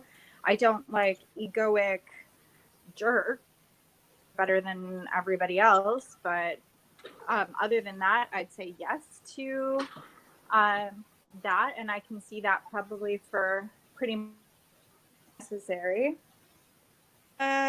Tries to discourage others. Sorry, 1 second. I was just thinking INFJ could do a video. Where are the nice ESTPs at? Well, I find myself in relationships and attracted to like ESTPs, ENTJs, and all that. So I'm like, even though they frustrate me the most in the world, I still seem to appreciate those qualities. An ACSTP is not what I'm looking for. I want a bad girl. What? Do you want to repeat that again, Jonathan? Jonathan No, just had a rare No, I Essex don't. moment. Jonathan had a rare Essex moment, Tamsi. He said he's looking for a bad girl. I don't know if I'd actually like a bad girl, but just making a joke. Oh, of course, Jonathan. Just a joke. Just a joke. Well, I think the insecurity sometimes of a 4, just in our emotions, just being in this like lost, nostalgic wonderland half of our life. When you have somebody come in that's just really strong and determined, it's hot. It's nice. It's like, I don't know. And then I also don't when it's too much. So. Okay, tries to discourage others from getting unglued or looking for someone to blame. I guess like if I have to, if people are being too babyish around me, complaining too much, and I see their life is really being taken down a notch from living in blame, then I'll try and discourage them away from it. That happens in the teaching role too. Responsible to calls for help. I get overwhelmed for extensive periods of time because I get too exhausted. So yes and no, both extremes. May show unexpected courage all the time, so that I relate to. I think all characters do. Like every personality type. Oh yeah, sorry, yeah, because it cut out and then I realised what you meant. Yeah, all.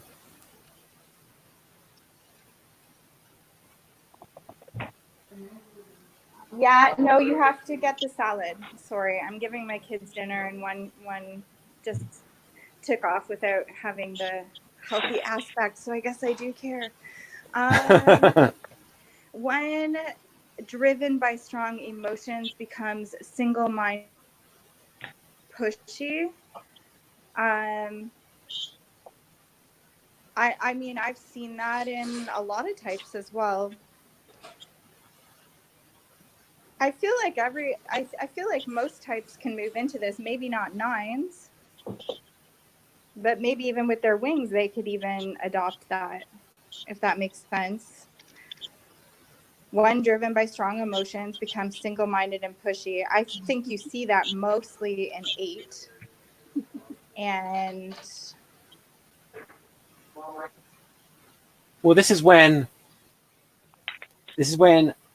I.E.I acts ESTP-ish within specific narrow set of circumstances that is summed up by the phrase "on his or her territory." It's a sort of a conditional.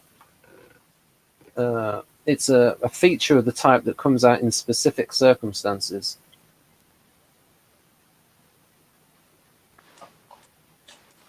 Right then, I'll ask you, Sana. I do apologize. I'm getting my kids' dinners on their That's plate okay. and they're down here, so I'm not really fully plugged in. That's okay. Me. I'll be back.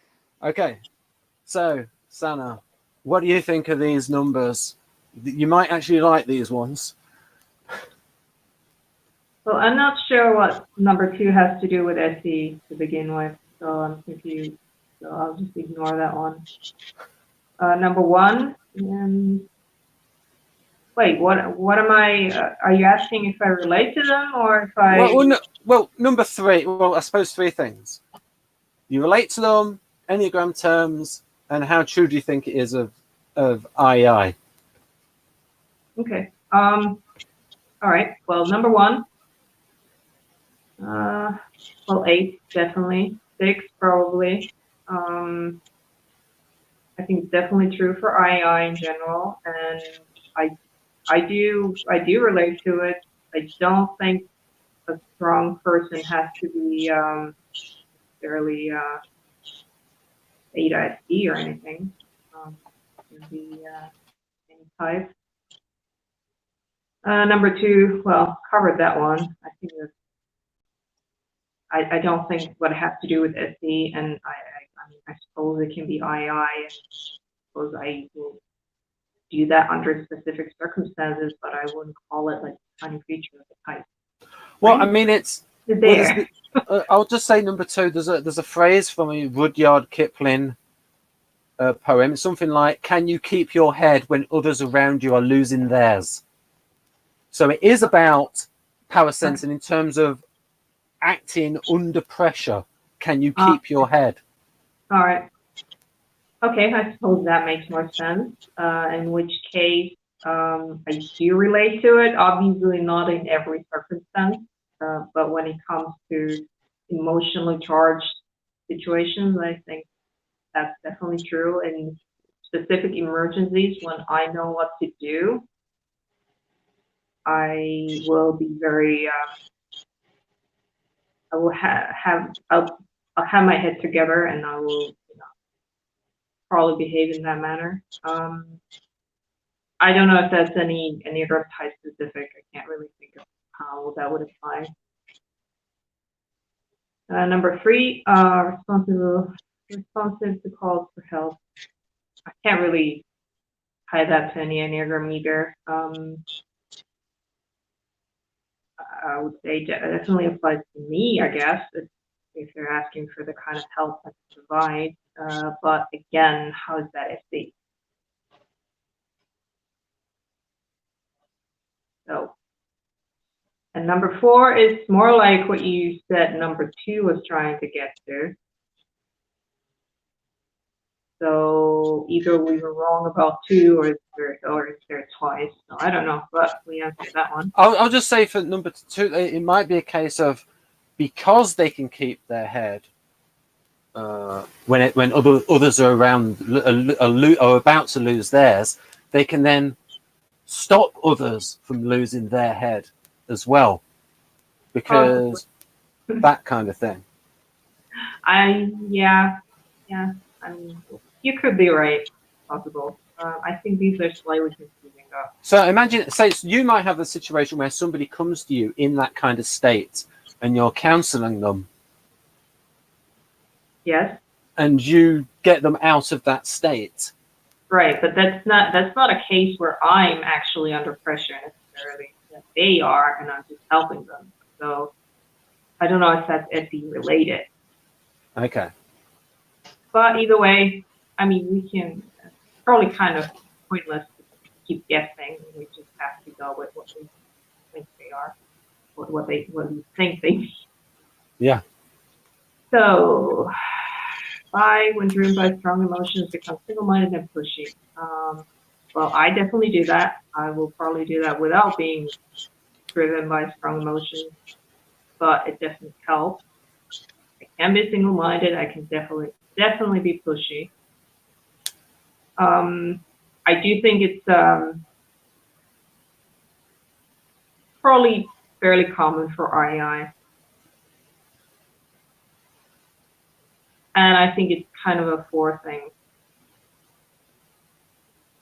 Yeah. When it comes to the negative emotions. At least from the 4s that I've seen, it's definitely been the thing. Yeah. There's also, you can see the Kersey dichotomy of directive versus informing, where in certain situations they become directive, because I would think, one, value in the extroverted sensing, and two, seeing the path that you think people should take. Yes. Also,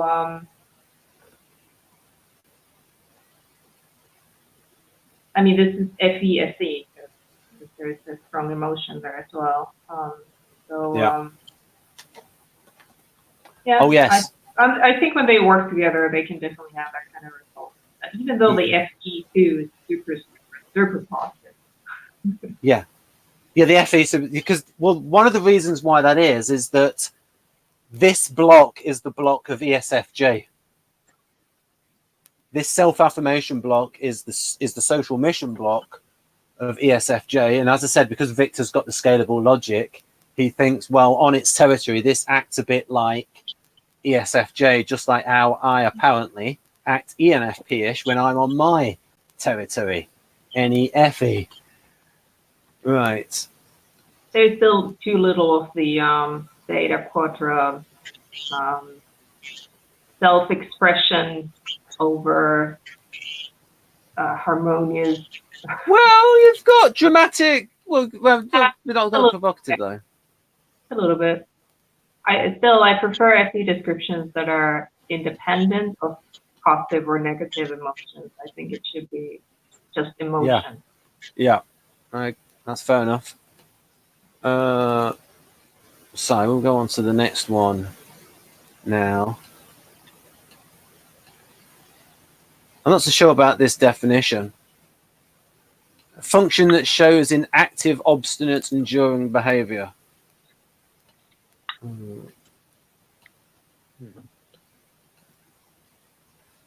I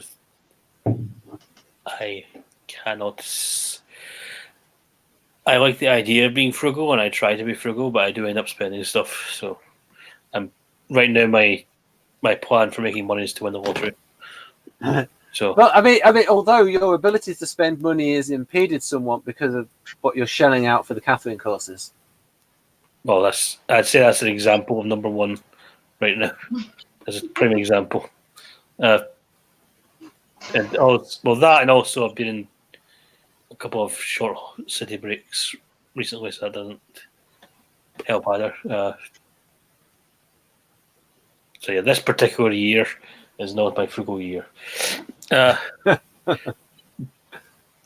working, the associative train of thought frequently leads away, so it's hard to stay on task. Not wrong. I can.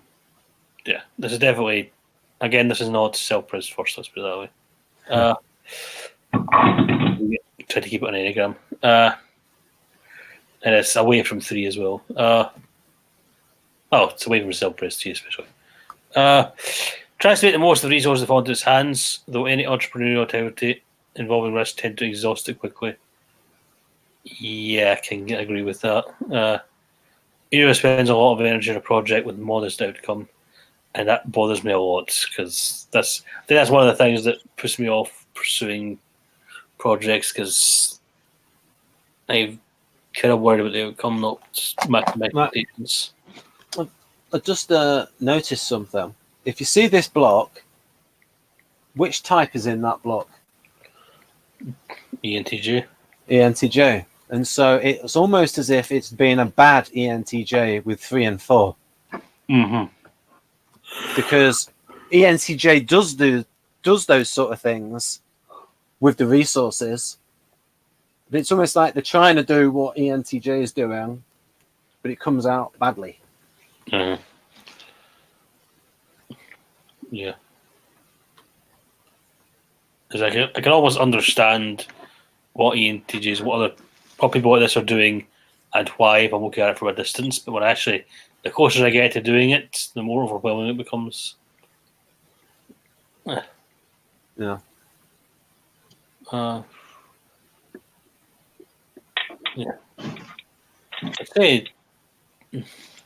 I'd say number 2 is more of a risk. It depends on how absorbed I am in the task.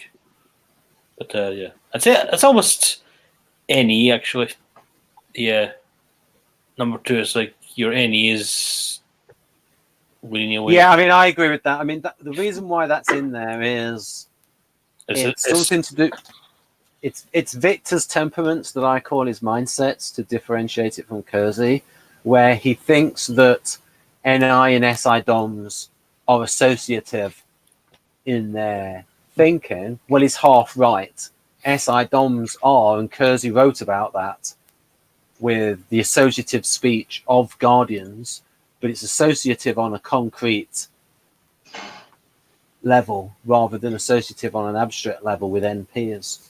I can see how it's an example of weak TE, but it's it says more NE.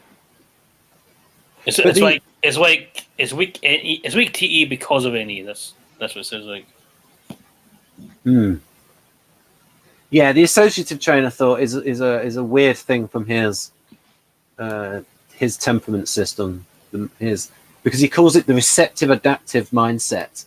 And if folks go to Victor Galenko number 4, that hangout is all about his temperament system, his mindsets, and they originated in Carl Jung because he wrote things like summary, or another translation says recapitulation, summary of the extroverted rational types, extroverted irrational types, introverted rational types, introverted irrational types. So Jung did have that group of 4, but the reason why he had that group of 4 was because of what's going on the inside for therapy. Yeah. So yeah, with Enneagram, I'd say this is more an example of not SP and not 3, rather than of any particular type. Yeah. Okay.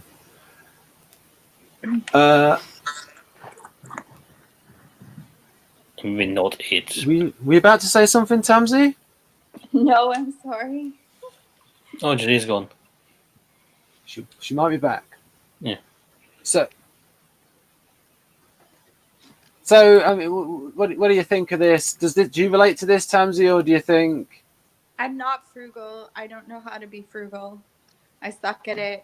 I might be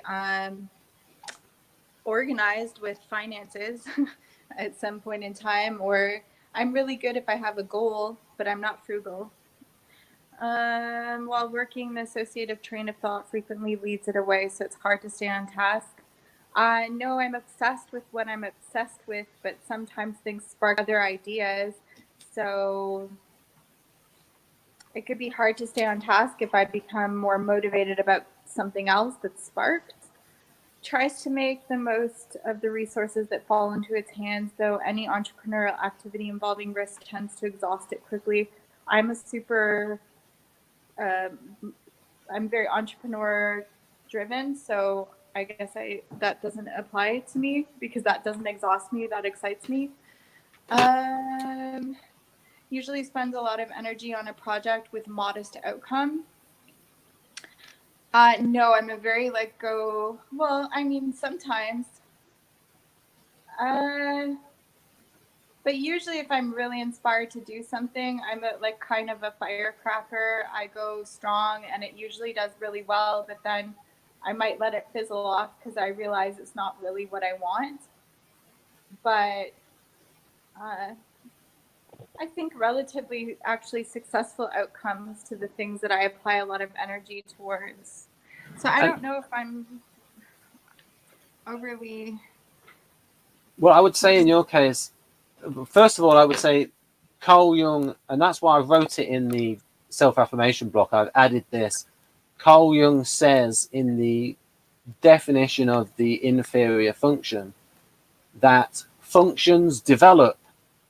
It's not static. Functions develop. And so it's not like, and so it's about preference and how it's developed. And you have an ENTJ father. I was going to say, I have, yeah. And you've had experience. You're not 22 at this point. My mom's an ENFJ and my father's an ENTJ, and my Energy. mom is a 1 in the Enneagram and my dad is an 8. So there was like a lot of energy of perfection and performance. And I was enrolled in, you know, like everything from like Mensa to all extracurricular activities all night long, and taking entrepreneurial stuff at like 8 years old, you know, to train myself to succeed. So I was pushed really hard. So yeah, a lot of that stuff is developed. But today, for example, I had an opportunity to go outside and take a walk by the water, and I realized I've procrastinated that all week, even though that's something that I would tell people to do every single day and to not second guess it. I feel like I'm not doing enough. Like I have to just work. And so a lot of the programming, so the only one that I would say is really, really relevant to me that I feel is natural to my personality is number one. Like I will buy art, I will buy courses, and I will not second guess the fact that I have rent and other things coming up that I don't have the money for yet, but I'll figure it out. It's kind of my... I saw on your Facebook that you're selling some art. You could sell some of Sanna's art for a percentage, get your ENTJ in there, and because the problem that she's been having is finding somebody who can actually sell it.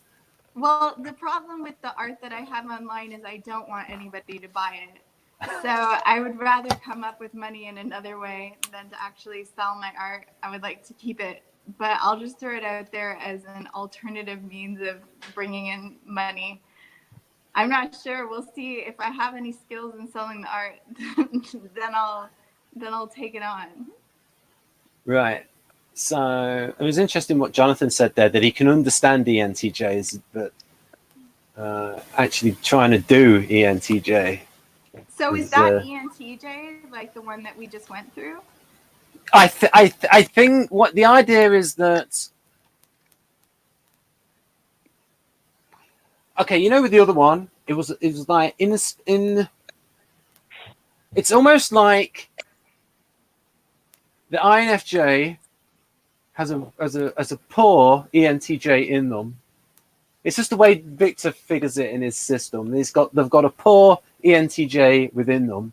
INTP has a poor ESTP in them, like a mockery of an ESTP is like their worst thing. And what it would be for INTJ would be ENFJ. Like INFJ, sorry, for INTJ, for I.E.I, the type that they can understand, but they cannot be. Very difficult for an I.E.I to do ENFJ stuff. To suddenly go out there and be charismatic. It's like they could have an idea of trying to do that, but actually doing it, maybe understand the process. It's exhausting. Yeah, that's why it's the inflation avoidance block. That's what I was saying. Like I have gotten so many positions where like I've started in companies and it's just like wildfire. They're like, who is this girl? Where did she come from? And I can like take over the world for like a couple of weeks or a couple of months, and then I burn out and I want like nothing to do with it. Like, and so typically anything to do with sales, yeah, maybe I have the charisma, but I hate it. So like, I don't want to do it. I would almost pay somebody to not have to have anything to do with that. Yeah, that's the explanation of the position. I added bits in purple. Swelling of information, the absence of real mental energy to digest the info. And yeah, they did have hyperinflation in Ukraine, so that's why Victor wrote that bit. He actually did write, just as monetary inflation is the collapse of the economy. That's not just my propaganda. Yeah, it's interesting. I mean, I find it interesting because there's been 5 INFJs on this, like you're INTP and everybody else is INFJ. I find it interesting, like the online world, how many INFJs appear very extroverted. It's really funny, or that we have tons of energy, but it's such a different dynamic behind the scenes. Like, yeah, it's just really. Well, that might be like self-affirmation block when they act ESFJ-ish. Now, I've never seen Sanna act ESFJ-ish, but I've seen some other INFJ, I.E.I resemblers act a bit ESFJ at times, but very exhausting for them. I mean, It two is types with a exhausting. lot of energy, ESFJ and ENTJ. Well, what did you thought I was an ENFP because of my videos online? Well, for about a minute when I saw the video. And Because you were giving a lot of energy out, Tamsi. Yeah, because that's what I think, oh, okay, that's what people want. But now, if you've noticed with my tarot channel, the only reason I'm able to be consistent is because I decided I don't need to use my face. I just show up and they see my hands. So I don't have to put all that energy out anymore. Right. So, yeah. Is part of it, because I know I do this, is it's like you get yourself in an energetic state. You want to get into that state, not so much for other people, but for yourself, to like get into an energetic state to help you get through it. Whereas if you went into your natural state, maybe it would be harder for you to get through it, maybe initially. Or maybe, I'll put it differently. It's like if you notice the videos that I do with you, like on here on this channel, I start off usually pretty peppery, and then it's like my eyes literally after like an hour or two in, they start looking like uneven. I just feel like it's true. I watch myself in videos. I get so, it's like I love you guys, but I get drained from being on so long. It just becomes, and I feel like what happens is all the stuff that I'm doing online, it takes so long if I'm doing 12 readings that people are going to get bored of me if they actually see, because I'm so expressive in my face that I can't let people see like this is like, it's taking everything out of me to stay present to do this, but this is my goal. So Yes, really, like if you see it, it's like if people see Julia in the videos, the ESFJ resembler, neuroscientist, but like she's got the FE thing on and it's on nearly all the while. So the idea of Victor seeing it with Model G is like, INFJ can do that for a short amount of time. It's that on their territory thing. Yeah.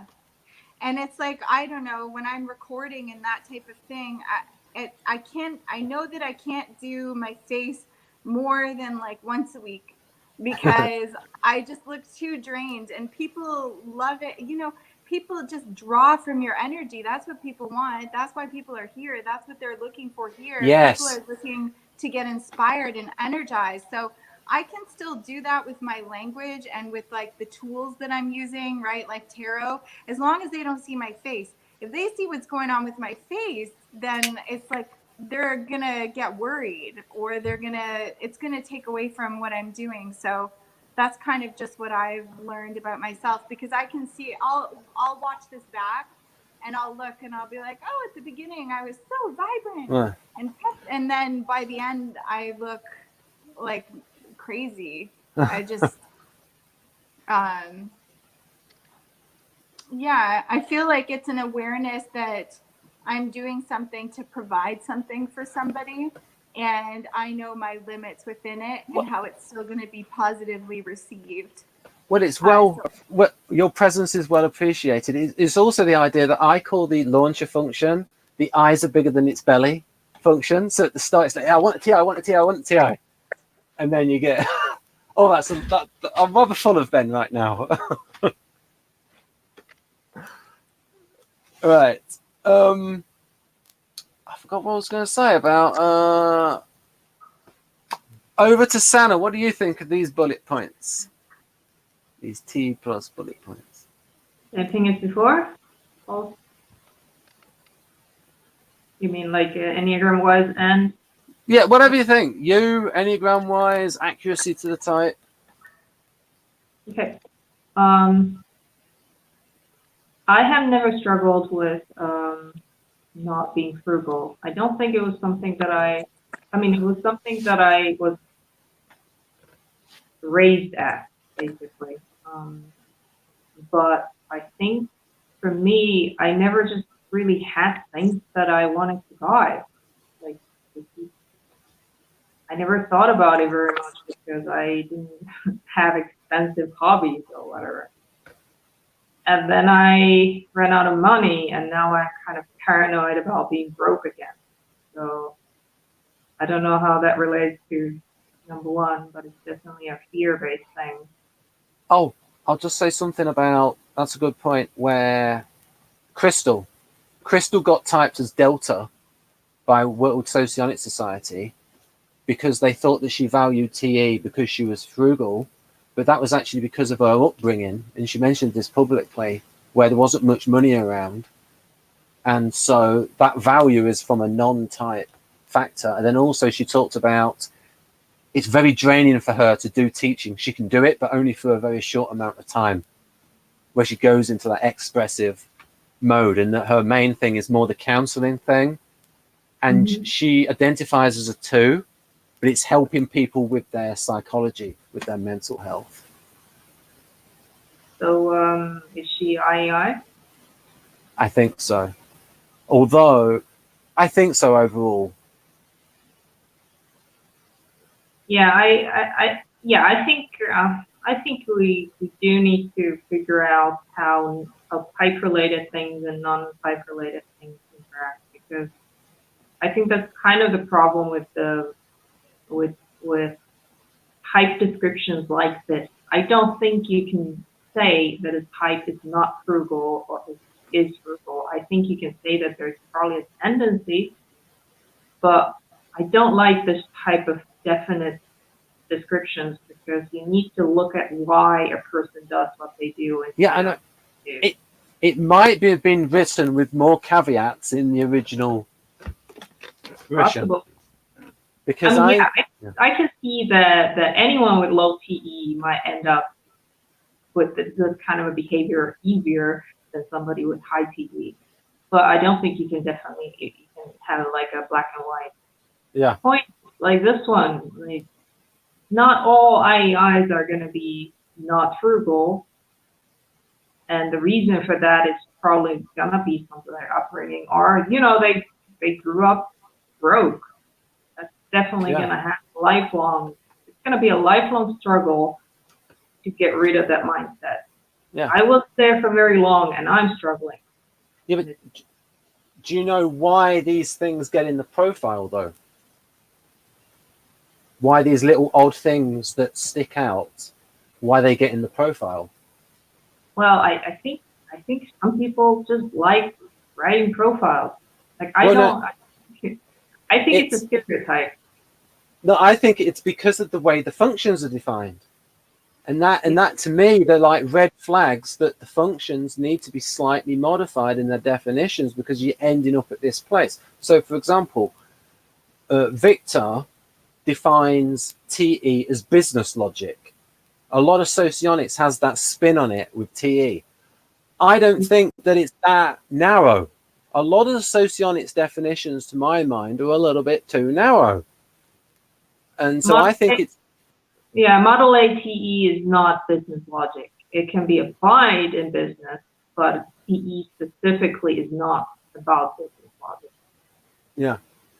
So, for example, if you're defining TE as business logic, and then you come to write a profile where TE is really weak, then you're going to be led to write this kind of stuff. Yeah. I mean, that's just one more reason why I don't like type descriptions. I don't type people using descriptions. I don't like necessarily using them. I don't see the point. I don't see the point of type descriptions, especially when they're strict like this. I learn the system and apply your understanding of the system directly. Right. So I don't know which Enneagram type that would be either. I don't think there is a business logic Enneagram type. Well, I think it's more 3s go towards that, but in order to achieve what it brings, a means to an end. But there's like, okay, so this is like not 3.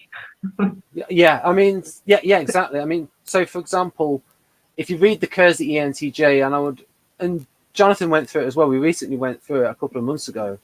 The Galenko's ENTJ, there's quite a bit of 3 in it. Yeah, there probably is. Anyway, number 2, I think more related to any Yeah. than TE. I don't know what it's doing under TE, even though it's probably true for most intuitive types, not specifically I.E.I. Oh, the thing is, I think he sees the staying on task as the TE thing, and then he's bad at the TE thing because of the associative chain of thought, and that's in there because of his temperament system. Yeah, and I don't think that's a TE thing. Right. It can be TE when it comes to like coming up with a step-by-step path that can be related to TE, even though it's probably not purely TE. But yeah, I just agree with that one. So Sana, the thought process that writes these profiles and comes up with these things, right, you would say is TI, and a lot of socionics people define TI as objective. But is this objective? I don't like TI being defined as objective. In Model A, TI is not defined as objective. Good. TI and TE both are well, I mean, objective is not it's not a dichotomy as such, but they are explicit, meaning they deal with kind of objective information flow from the like it's not. So in that sense, they are objective. Wow. I mean, the thing. It's directly. It's Wikipedia. And Wikisocion defines it as directly sensible content of reality. That's different from empirical. Is different from objective, and that's why I will say objective and subjective are not terms used in socionics. Model A. Yeah, but it's like when they talk about reason being objective, it's like that means it can't be wrong. Well, you need to figure out which definition of objective are they using. Yeah, that's the problem. Definition that we use in daily life, or is it Jung's definition, or is it yours, or whose definition is it? Yeah, I mean, but it's not defined in Socionics Model A using that word. Yeah, that's the problem is, it's like they'll say, if someone's being emotional, they'll say to them, you need to be objective. Yeah, and that's not a psychology term there. Yeah, you see, the thing is, there's two main uses of the word objective. One is empirical, and then there's a philosophical view of objective, where it's so real it goes beyond experience. And it's like, there is some TI that's like that, but it's the super duper TI that's a priori. And most TI does not reach that level of that kind of objectivity. And there's been a load of philosophers that have got stuff wrong because they've thought that their thinking was that kind, was at that level. There is a certain kind of thinking that is like that, where it's cast iron, rock solid, objective, and a lot of philosophers kid themselves that their actual philosophy is at that status. Anyway, it strives for that. It strives for that. Well, without tangents, so let's not go there. I finished it now. Right. I can't even remember why we started talking about the SDI. So. Oh, it was because the thing in the model, because there's little things in the model that are not right, but this is a product of TI and it's all internally consistent. I'm saying it's in there because of the way the function is described, but if someone then comes from and says this is objective, and I says it doesn't matter how objective it is if you're dealing with premises that are not objective. Well, I mean, no typology is objective. Right. That's why. This is his model, as you say. It's not wrong or right. That's just how Right. he sees socionics. But he's Now- clearly deviating from Model A more and more.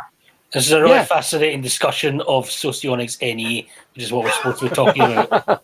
Yeah. Right, okay. 20. It's 20 past 12. I'm tired. Right, I'm going to go to the next one. And there we go. Oh, okay. So we're just going to skip the rest of my... Okay, Santa, tell us. There you go. There you go. The No, next one. there's the thing I wanted to say. I was just, you know. Any Yeah, others? we don't need to.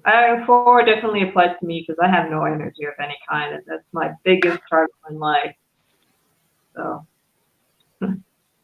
I don't know if that's the case for all I.E.Is, but I think I.E.Is in general have low energy. I think that's one of the common types. Yeah.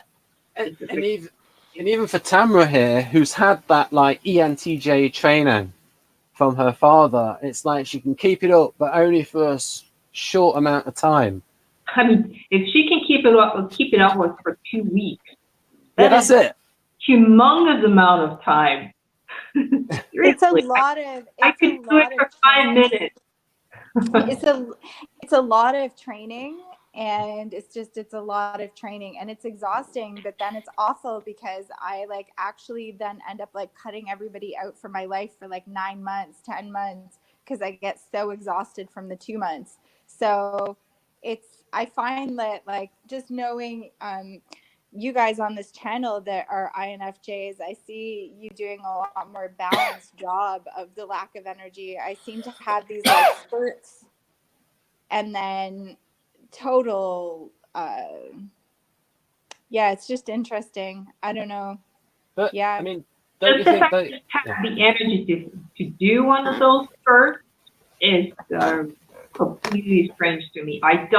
I'm always saving energy. I don't have any extra energy to do one of those sprints. I guess I do, but maybe that's also like the generator, like the, you know, what we've talked about before, like the different types of roles. We can go super woo woo here. Go Yeah. full on to death and start talking about that. Did you say warrior? I think Jonathan's asleep. Oh. No, Jonathan No. wishes he was asleep because he wants to go to bed. Okay. Did you say warrior or wooer or something else? Woo woo. Oh, woo woo. Oh, the NS stuff. Right. Yeah. Right. I was just saying though, you would be different though. What was if you didn't have children though, Tamara? What if I didn't have children? Yeah. Would I have more energy? Yeah, I mean, for instance, they frequently say that ENTJs, they sacrifice their family life in order to get their projects achieved. I would say everybody that I know has a different interpretation or opinion of me. So I don't really know what's the truth, to be quite honest. But I would say that if I didn't have children, that I wouldn't be doing any of this business stuff. I'd probably be like traveling the world in a backpack and hibernating in places and writing books and not having this kind of life at all. I find like everything that I'm doing very hypocritical and stupid. Right. Like in some ways, just for me to have to like bend over backwards and go crazy and stress myself out so that I can have a, you know, relatively decent sized house and all of these things, because you're made to feel guilty in society for not providing these things to your children because it's stable and it's what society says you need to do. But for me, I don't think it's what I would choose if I didn't have children. And I feel like I have tons of energy out in nature, but it's not giving to other people. It's like selfish energy where I'm just enjoying myself and writing. Like that's ultimately what I feel in my idealistic world. And then I would come out for pops. You know, like I would come out for a couple months a year and try and inspire people and change the world, that type of thing. There we go, Jonathan. If you go through those 4. Curious is a soft spot for new and unusual things. Somewhat true. Like that sounds more 7ish. Yeah, we'll easily see through attempts to hide or fake something. Well, I would normally say yes, but then we had an INTJ who was really an ESFP in this channel, and I never noticed.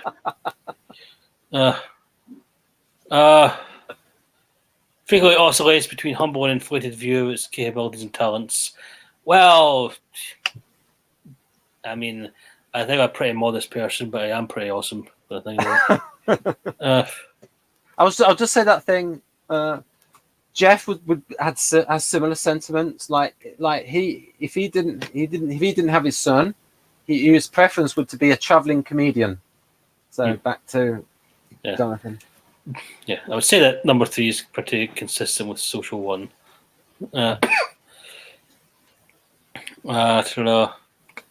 By pushing those close to it. Did they just call me an it? To take risks and explore. Terror will not lead by example. That's not entirely wrong, but then again, that's a kind of a fallacy to cock. Just because you're giving advice doesn't mean it's necessarily right for you to take it or whatever. Yeah, but he has that. That's part of the. How I mentioned the thing in the role function where it talks about over time, eventually learns to. This one, there's a lot of tells other people to do this, but won't do it themselves. I don't necessarily think I push people to take risks or explore unless I think they're in a stable situation. The reason why it says that is because this function is supposed to be high in information and low in energy. So it's like they think about it, but they can't do it because it's in opposition to the NI. Yeah.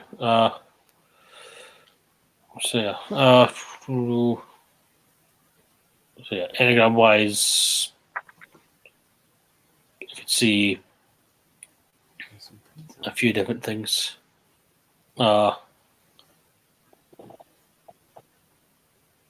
Sana appears to be painting live on air. That's true. I am. That's very good. Isn't it? Yeah, I would say that number 1 is consistent with seven wings and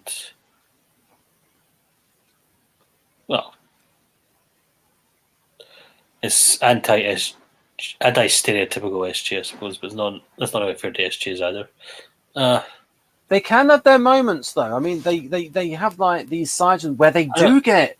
I know that's what I'm saying. Yeah. For example, they're probably the number 1 type to have a weird hobby. Like I remember seeing a program on Teasmaids, and the collectors of them. I think these are flipping ISTJs. This stuff have a weird hobby of things that they'll collect. So it can come out this weird inferior NE. Yeah, will come out at times. Can you think of a type that doesn't have a soft spot for new and unusual things? In some way. ENTJ? Human, isn't it? Well, why would the ENTJ? Yeah, but I'm talking about people who would have like a collection of 40 I know. What I'm saying is, I'm not saying this is wrong. I'm saying that depending on how broadly you define it, every type could have. Okay, but it will probably vary by type, though. Yes, yeah. But I'd say that when if I'm browsing YouTube and I come across a topic I've never seen before, I can just gorge myself with a whole bunch of videos on that topic because it interests me. But at the same time, I'm kind of in other areas. I'm much more of a wait and see how this goes before I even think about trying it. There's a lot of new ideas that don't really go anywhere, or that make things worse or whatever. So part of that's like with you, maybe 5 in the tri-type and being an abstract type. Through and 1.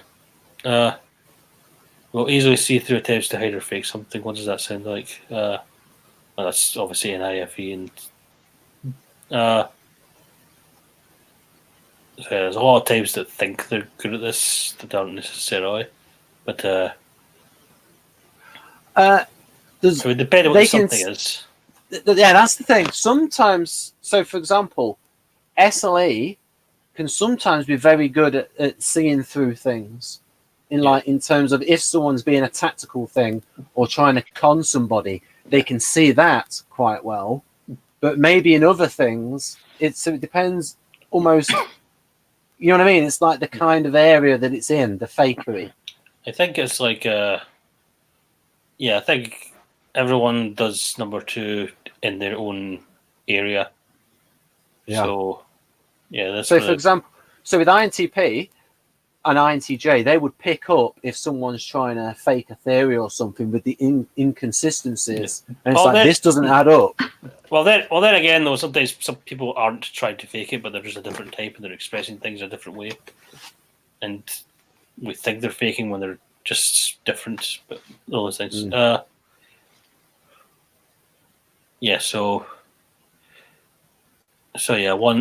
number 3 is consistent with my type, social 1, but it's consistent with other Enneagram types as well. I can see a 6 right into that, and maybe a 4. In kind of different ways. While pushing those courses to take risks to an Olympic example. As far as not winning by example, that's probably, I'd say 3, 7, and 8 are the most likely to win by example. I'd say as a 1, I do try and set the example for others to follow, but people don't always notice, and there's a hesitation there. There's like trying to take the time to do it correctly, and sometimes people misinterpret that. Sometimes it can be very annoying as if you're being supported for something because people think you're doing it so they don't have to, which is a slight tangent. I can see a few types doing these in their own way, in my opinion. I would also say that that's a little bit related to suggestive extroverted sensor, where they like the idea of taking risks and exploring, but they don't really have the energy for it, but they have to sort of be encouraged to do that. Right. I'm also going to say it's 12:30, so I'm going to, Okay, Jonathan, we'll finish off with Tamsin and Sana. Ta-ta. Very good, Jonathan. Bye, Jonathan. 2.5 hours of energy. I know it's longer than that because you started at 4, 5, 6, 7, 3.5. I'm sorry about that, but having fun. What do you think of these 4, Tansy? I like how you actually laugh about it. How it's funny to you. You're like, yeah, I got them to stay on for 3.5 hours.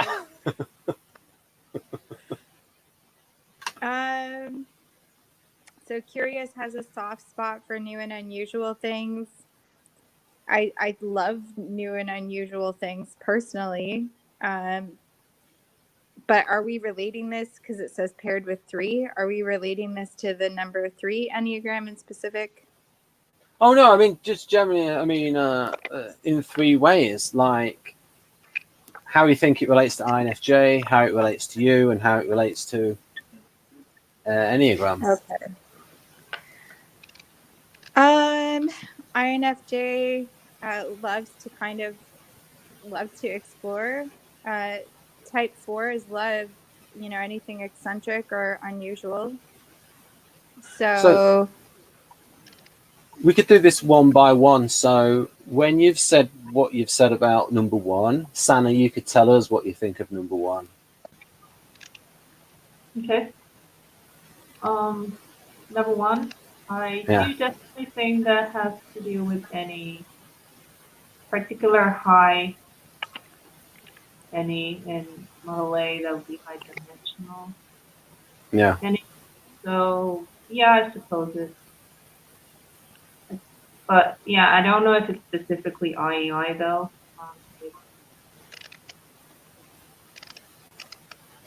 A lot.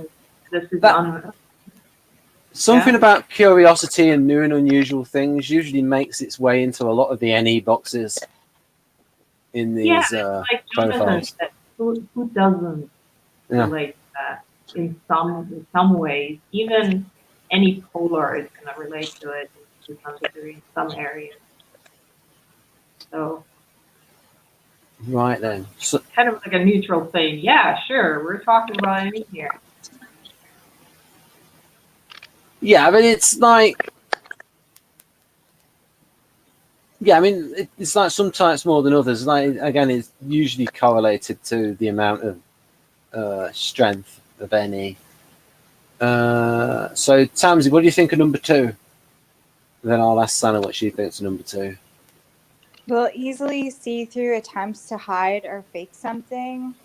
I mean, these are like the Jedi qualities of the INFJ. So, what am I relating it to? INFJ, Enneagram 4, and what else? What, yourself? Okay.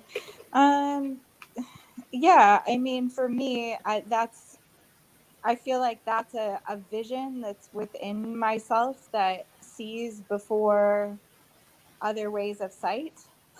I'm being very NF-ish right now. I know what you're getting Yeah, at, though. yeah, it's just very simple. That's a yes. Like I think it applies to all of them. Like because 4 is all about authenticity. And so it's really easy for us to pick up on those vibrations and feelings, and then patterns as well from the I.E.I or INFJ stance. Like a lot of information to assimilate, but very simple. It's like that stands out before other things will stand out. So, Tamsi, you said vibrations there. When you listen to the song by the Beach Boys, Good Vibrations, do you interpret that in a different way? Probably. Okay. All right. Sana, what do you think of number 2? I suspect number 2 is tempting to get to the idea that any sees the kind of like the essence of things, which is for model A. Yeah, I wouldn't put that in to that. Well, what else? I mean, I think being able to see through people is related to the ethical IMEs and not IMEs. Yeah. But in this case, I don't know what else it could mean. How else would you correlate any with being able to see what's fake, other than the association that it's kind of to the root of things? I wouldn't put that in there. I wouldn't put that under. Put number 2 in at all. I wouldn't put it in at all. Yeah, I would put it under one of the ethical. Yeah. Or it's more. It's probably like a combination, but it relies more on the ethical IMEs than any. Yeah, but also it depends on what's being faked. If someone's faking emotion, if someone's faking, say, an ethical thing of believing in something, if someone's pretending to believe in something, FI is going to pick that up straight away. They're going to like say this person's faking, this person's just pretending to, like, they're not a true believer, they're a fraud. It might. Can I? If he's gonna pick up on like the emotional content that you were trying to find. So yeah, either one of those. But as far as Enneagram goes, it's probably 4-ish. It's also 6-ish. I think that relates to all functions. Number 2, I think that they can all see something that's faked within the realm of that function. So, for instance, power sensing people can see somebody if they're faking their level of power. They're trying to, like, put on an image, a kind of a macho act. And it's like they can sense that person's putting it on. Yeah, if you have high dimensional IME, then you are able to kind of see through the low dimensional use of it. Yes. So, for instance, you're very good. You point out to me, this person's not got very good NI. And you can see it. You can judge other people's NI level. And I'm like that with TI. And You should be able to do that with NI as well. Samsey? I was gonna say, I feel like a total fake in this particular hangout. When I listen to the language that you guys have, I'm just like, I can't contribute from the same lenses and angles, and I feel like, what am I even saying? I mean, I'm coming from an abstract perspective where I'm just going based on like the feeling of the group, but it's funny. It's kind of like I feel like a sore thumb in this hangout today. You're giving me stuff that, like, because someone who resembles INTP is looking at this from a structural point of view. They're not picking up the nuances that the NFs will pick up on. That is important that I get from you and the NFs. That kind of, because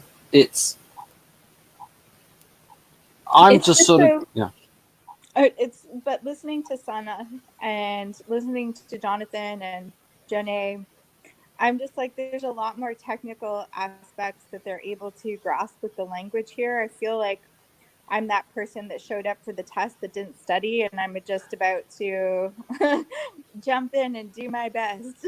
That's like how I've shown up today. I just feel like this energy of like, wow, I do want to participate. I do want to come online, but I know why I don't a lot of the times, because this language too, like besides the energy thing or schedule, it's just that I feel like I need to actually take one thing, study it, and then be able to come online and objectively participate, because today I'm just jumping in on whims and feelings, and I actually don't even know if anything I've said tonight makes any relevant sense to any of this.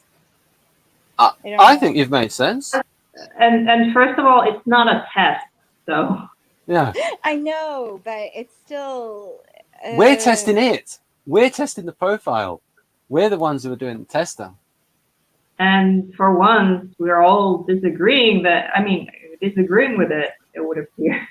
Yeah, there's lots of different things. We're all picking up different things in this profile that don't play out. Right.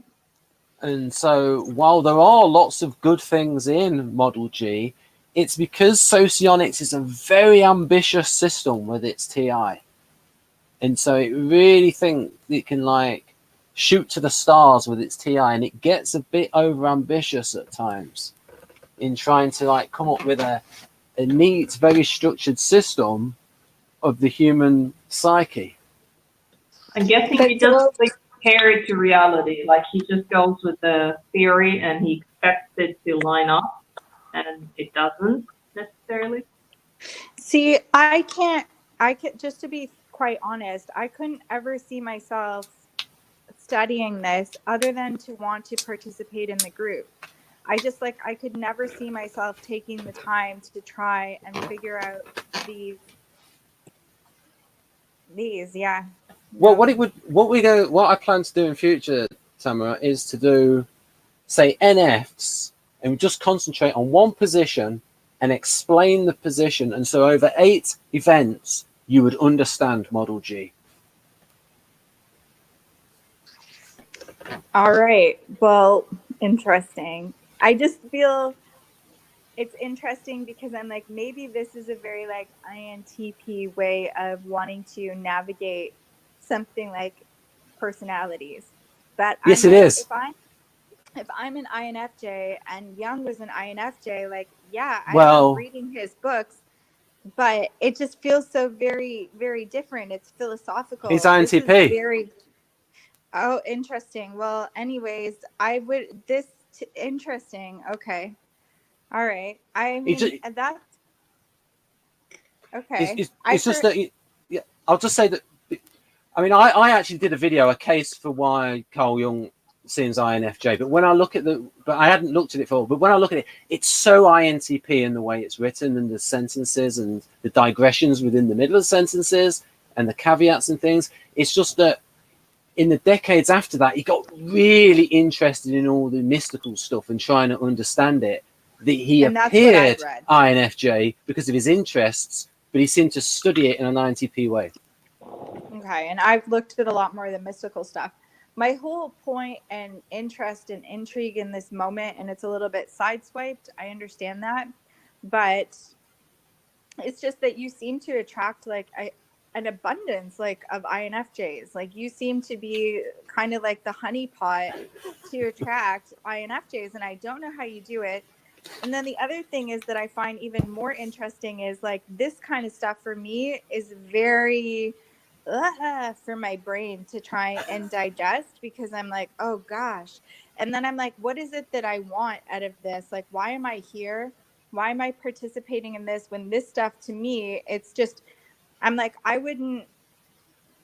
everything to me, like when I'm learning this type of stuff, it's because I'm trying to help relationships in life, and I'm trying to help other people navigate relationships in life. So the better I can understand them, the better that I can become more of the conscious collective and understand all various lenses, the more we break down barriers and the more happy and thriving society can be. So there is like an objective, but I would never be able to teach. I shouldn't say never. I don't think I'd apply the effort to be able to teach these systems through using this kind of structure. I find it really hard to absorb in this way, but I think part of me inside is like, well, maybe this is how most people absorb, so perhaps I should make a stronger effort to try and get this. And then there is other INFJs in here that seem to be speaking it quite eloquently, like Sana and Jonathan. I'm like, I don't know. I feel kind of like my brain is defunct in being in this in this hangout today. I'm like, well, I don't usually like to go through the whole profile in a hangout because it's a lot of information, and we have and that's why I'd like to now concentrate on one position. And if I do go over the whole profile, I do those sort of whiteboard videos where I talk about the whole thing in about half an hour. Right. I'm not trying to criticize you at all. That's fine. I mean, I get your point, because it is a very INTP system, and I'm just saying that because I've done the whole thing in one video, it's a whole info dump of theory. Yeah, like right now, as I'm about to, as we're finishing up, the way that I'm feeling is just all of your energies and what I feel about each of you as a person and what I picked up from each of you hanging out in the hangout. So I'm just like, okay, that's mostly what I absorbed was energies from everyone. And I can take a lot of that for my own learning, because I'm like, okay, I have a 4 and I have a 7 and I have a 6 and I have a 1. And that's what I care about. That's how I'm digesting this, is more just watching how you guys speak, interject, what you have to say, how you process it, how you share it. That's how I'm gaining from this tonight. Yeah, exactly. So it's how you saw the differences in the people and how they looked at the profile and how other factors, and it's good in showing the limits of a typology and putting it together with other ones. So what do you think of number 3? And if you're not available to ask number 3, I'll ask Sana. Oh, you're available. What do you? Number 3. I mute it as I chew because I'm just eating dinner. Okay. Frequently oscillates between humble and inflated view of its capabilities and talents. Yes. I agree with that as a person. I agree with that as a 4. I agree with that as an INFJ. Right. What do you think of number 3, Sana?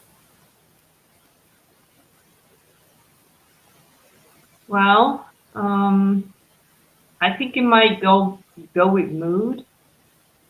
In a good mood, maybe be more positive about it. In a negative mood, be very negative about it.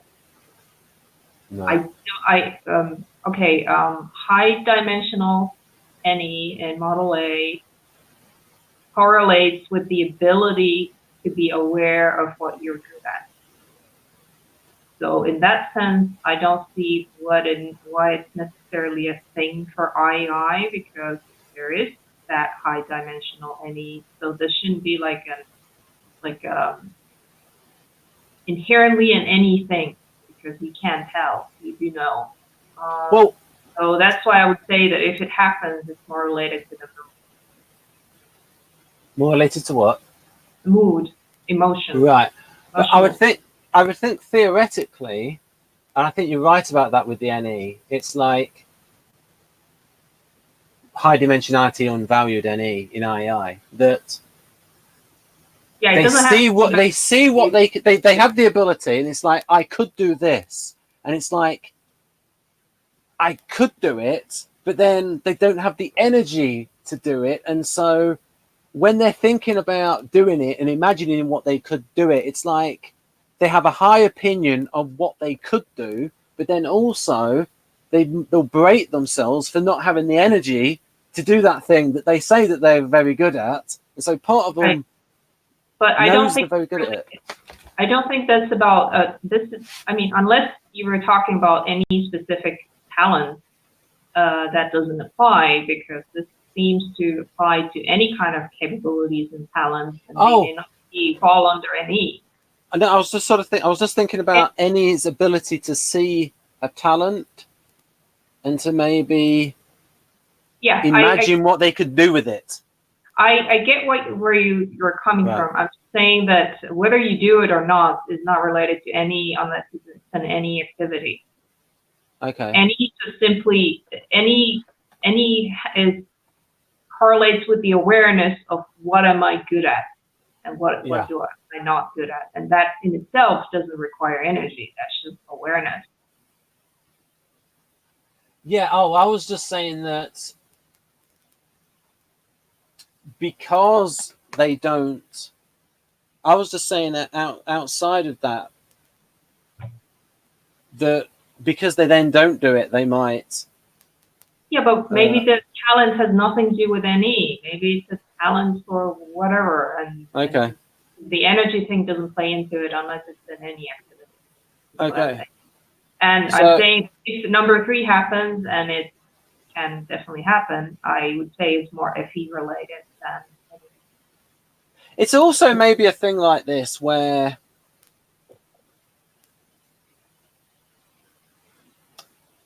they realize they have a talent for something, but they also notice at times that they've not worked on it.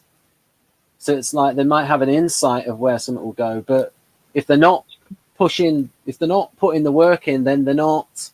So maybe that's also part of them that's aware of that they don't know everything that's going on. Right. Again, I would say I.E.I, not I.E.I specific. Right. Okay. Fair enough. Right. So know which Enneagram type that would relate.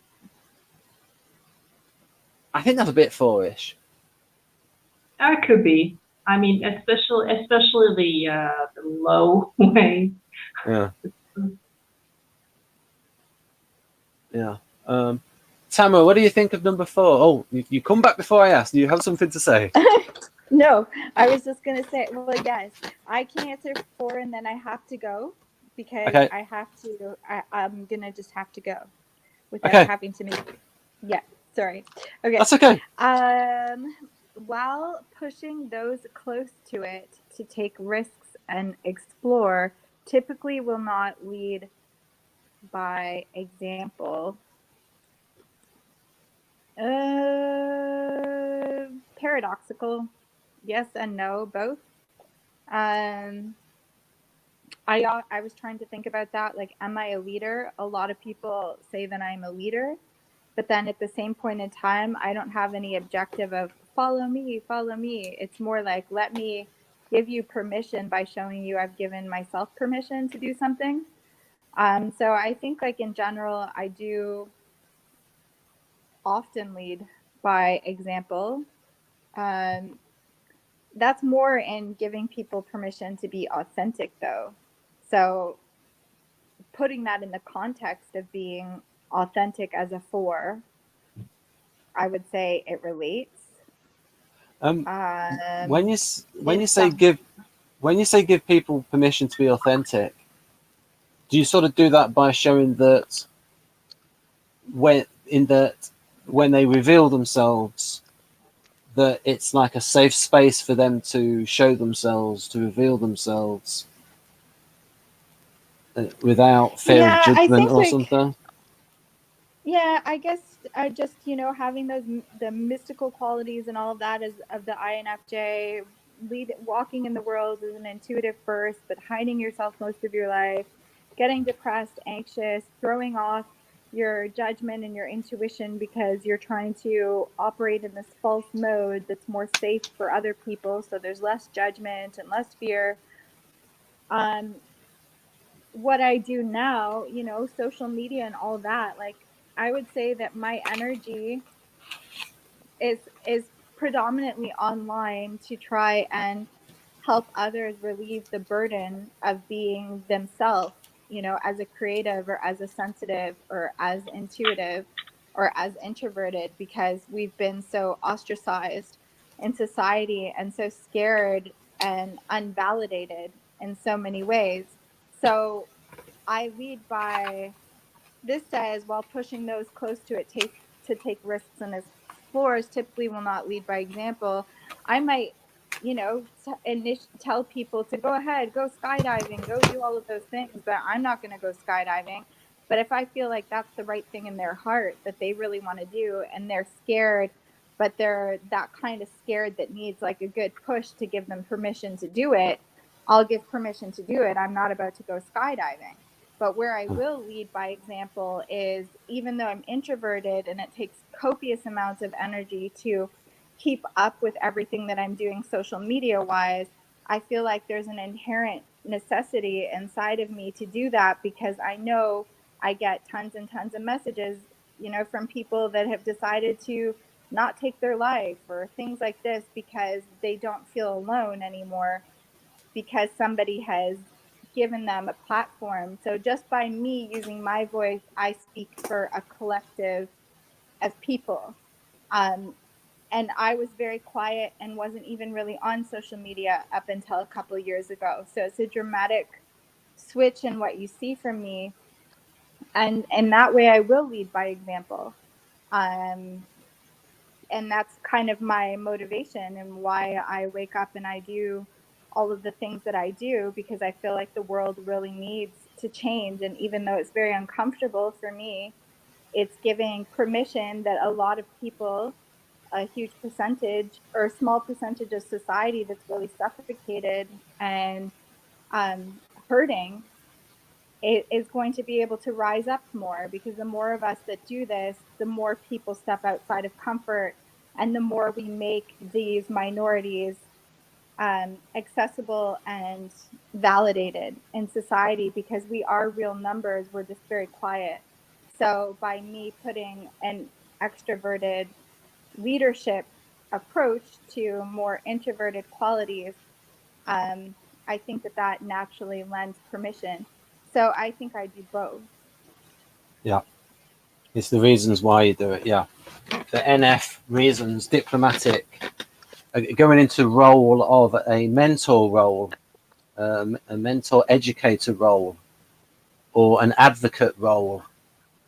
These other kind of roles that NFs are predisposed to. Yeah, because it's like, for me, and I'll try and make this really short to just say this though. I look at society and I see people lonely and I see them anxious and I see them depressed and I see them, I've dealt with a handful of people taking their lives around me over the past few years, and I've lost 5 people to various things in the past 3 months. And a lot of them are related to people being lonely and sad and not feeling like they fit in society. And I think that it's, to me, I feel like my personality is geared towards social innovation because I can cut through a lot of things and I can see the heart and the root of the matter. So I feel like there's a responsibility to raise a voice towards it, even though I feel like I don't have the energy to do it. So it's very paradoxical. It's like I see what the problem is. I know I can stand up on stage. I know I can touch people's hearts because I speak people. So I know what's going on in the hearts of various elements of personalities. I know that there isn't the gap or the bridge that people think that there is. It just takes somebody that's able to bridge that with the right words and the right sentiments, and we can create more of a collective unity. And I know that that's inherent in this typology and this personality. Yet, it's very exhausting endeavor to take on, and there's that paradoxical nature of the 4 that really comes in, that's very like emo, that just salts in the tragedy of life itself and allows it just to be this poetic mess. So am I the poetic mess, or am I the one that stands on stage and bridges this gap, you know? So both. Right. So that was interesting. You said about your contributions. This, what you said in the last 5 minutes was excellent. Tamsy's very good point of view of the NF and the thought process and the motivation behind it.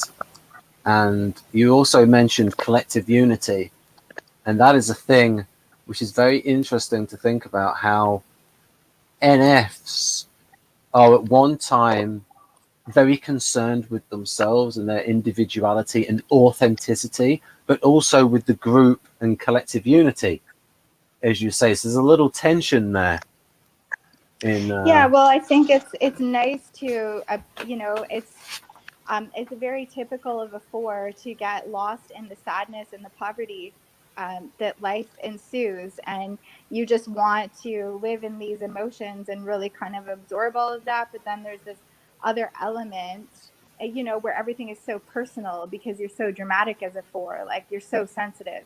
But then there's this other element that if I look at all of the different people in my life, I'm like, all of the different people in my life are all really beautiful. They all come from a different lens. They all, you know, are taking in different things. And I'm like, nobody that I know wants the earth to just, you know, die off. Nobody that I know wants people to be suffering and just in this mess of a situation. Like, everybody, in the end of the day, most people, you know, probably 99% of the planet wants people to be harmonized and to feel good and to feel just happy and plugged in and successful in life. So it seems to me there's just so many things that I can see clearly that I'm like, gosh, we just need somebody that can just speak up and cut through the crap and like bring people together. Like, this is just such unnecessary suffering.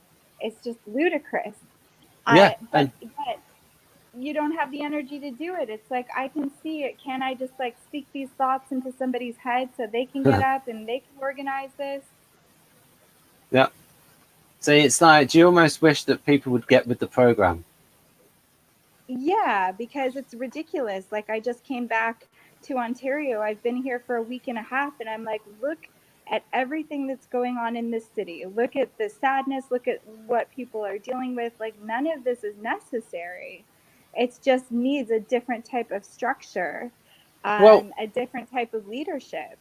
well, But well, we can have hangouts in future because the economy will probably collapse this time next year, and we can actually go into all the nuts and bolts about why it is the way that it is. And I have a very Austro-libertarian point of view on this about why everything's good. So, for example, Tamsy, I think you wanted to start your own private school. Is that right? like, are you talking about what I was talking about in terms of youth, or what I'm doing now? Oh, youth. Yeah, I mean, it just seemed so reasonable to me and made the most sense. But the reason why it's not, yeah, I mean, yes, I was trying to do like an eco-based school, because right now the subjects that are taught in school are geared towards like an industrialized society that doesn't exist anymore. And so when you're looking at my children as they grow older, the job world, jobs look very different than what they looked like in the past, and there is this Well, huge gap. well, I mean, if you like, but it's like I've just got 2 words to say to that. I mean, these industrial jobs are in Germany, they're in South Korea, they're in Japan. These are not countries with low wages. So the reason why it's messed up in the United States and Canada and Western Europe, it's because of the government, it's because of taxation policy, and it's because of monetary policy. And it's because of guaranteed student loans that affect the types of degrees that people do. And all of these other factors which come together affect things. But that's a little bit political. Well, I was gonna say my problem in my role in this conversation would be that like I'm quite idealistic, and I don't. And then the issue with being idealistic is like I just really actually believe that. I think it's totally crazy that we haven't moved in a lot more futuristic ways, like why we haven't adopted things that they have in other areas of the world in terms of education, where they put happiness first, where children are going to school in nature and outdoors, where there's sustainable energy and children are learning about permaculture. Like this exists. And that. But I was going to say what I ran into here, and like every different things in different countries, but in Canada, like we're ranked one of the happiest in the world, apparently. And we do apparently pretty well academic wise too. But when you look at those studies, they're very skewed from one, lens to another. So I don't even believe in all of that. But what I could say is that you have a choice, on your taxes to go towards Catholic school or public school. If you want Montessori, if you want Waldorf, if you want private school, like of any type, that's out of pocket. But the thing is that there is an allocated amount of money per child for taxes per month, per, whether they're going to private whether they're going to Catholic or public.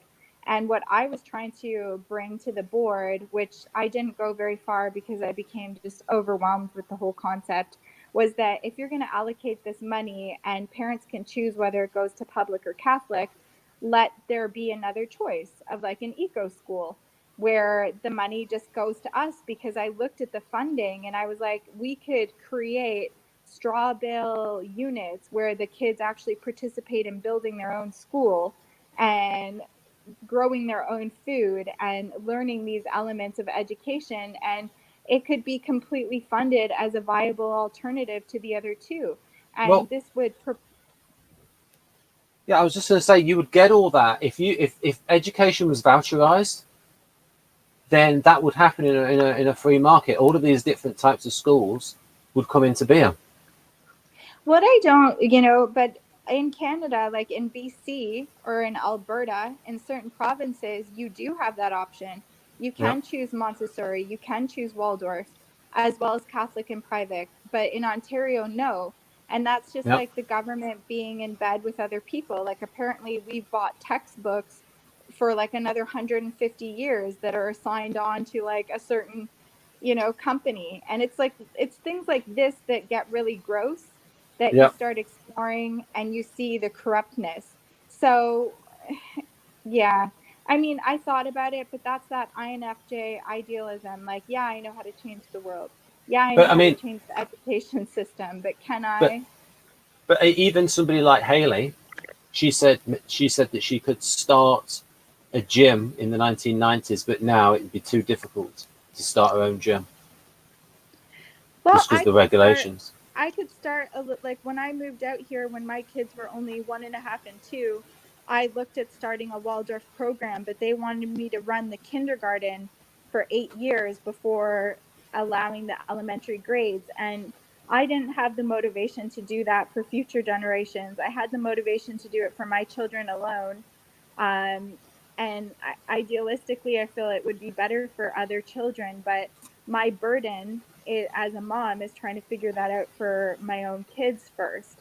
So a lot of the motivation comes from the direct pain points that I see. Like now, things have just gone in a complete disaster, but back and forth, in and out of the school system, to me, it all just seems totally crazy. And to have children graduating They're not able to be compensated for what they're taught in. They graduate with huge amounts of student debt. And then what? They're riddled in depression and anxiety. It's like crazy. Well, the reason why they have the student debt and people can't reason this out is because the government guarantees student loans. Because if the guarantees were not there, they would not be able to borrow the money because nobody would lend them the money. No one's going to lend an 18-year-old tens of thousands of dollars with no guarantee. There's that, and then you know, the reason I've homeschooled half the time is there's this wonderful TED talk about like how you know, schools kill creativity. Yeah. And you know, my son, who was drawing 3-dimensional at like the age of 2.5, just like a natural artist, after a year and a half in kindergarten reverted to stick figures because every other child draws stick figures. You know, that's what they teach them, is to draw stick figures. So some of this stuff is he would have. I mean, you'd have a fantastic talk with Imogen because she homeschools 5 children. Yeah, I'm moving out of that. I'm going to be homeschooling for 3 more months, and then they're going back in the system, the crazy system, because the thing is that their age group right now, they feel so ostracized by now not being in the system that all they want is to just be like everybody else and be in the system. So like they're old enough. I just want them to be in a position where they feel like they're making the right choices in their own life. And I think given their personality types, that all the resources are there for them to teach themselves with INTJ and ENTJ. Yeah, they're very intelligent. Right. I feel like now that they're moving out of like feeling so like a lot of the energy is towards me for feeling, you know, lots of challenging things. So we've gone through a lot over the past couple months, but they're both taking a huge initiative in their own life now of where they like to go. I can't tell them that that's been my objective by homeschooling, is that even though we haven't done mainstream curriculum and we've done a lot of outside the box things, that my hope was to create children that were able to think for themselves and choose for themselves. And that's just naturally maybe their character as a result of age, but that's what they're doing now. Like they're both very invested. And David Kersey Sr. was very frustrated by this because he was a educational psychologist. And he was particularly concerned by how artisans got short shrift at school because they weren't being taught what. And Germany is a lot better for artisans in that, you know, you can learn really high paid, well skilled manufacturing jobs that there's not enough of these days. So you talked about number 4. Now it's for Sana. What do you think of number 4? Or did I ask? I don't think I asked the right one yet. I'm not sure. Again, when it comes to any related things, I think this is probably true because you can see what can be done, but you're not really interested in doing them necessarily. So I see why that would be there. I would also put. So the thing is with risks and explore, I see it's partly NE, partly SE, to my mind. What, there's the number 4? Yeah, because of the taking risks.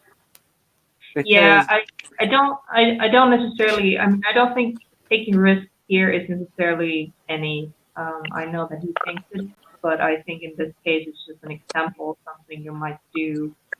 Yeah. For a suggestion another person. Because he associates risk with NE, he writes the NE break types, ESI and LSI, as risk avoidance. Yeah, I don't think any is about risk. It might be about in a very indirect sense of being able to see the options and then maybe choosing to follow one of them that is not, you know, that could be risk, but I don't think any directly is about risk. It's also an EP thing. Like any DOMs, they can be very explorative. They do take quite a few risks, but that's more the EP thing, that mindset, flexible, active mindset. So any DOMs can be very adventuresome, and maybe to others it might seem. I mean, they're a lot more adventuresome than the I.E.I, FINX, and LII. Yeah, it's probably just about being out there and trying things out rather than necessarily, thinking of it as taking risks. Yeah, because they're doing it as because the SE DOMs might know they're taking a risk, and the risk is a thrill, and the NE DOMs are just exploring. Right. It's like, for example, it's like female ENFPs that are traveling to countries. I'm thinking, are you sure it's safe for you to go to that particular country? And they've not thought about the risks. Yeah. Yeah. When it comes to 4, yeah, I can see why you would, you could see the options and you could tell somebody what they are and you could encourage them.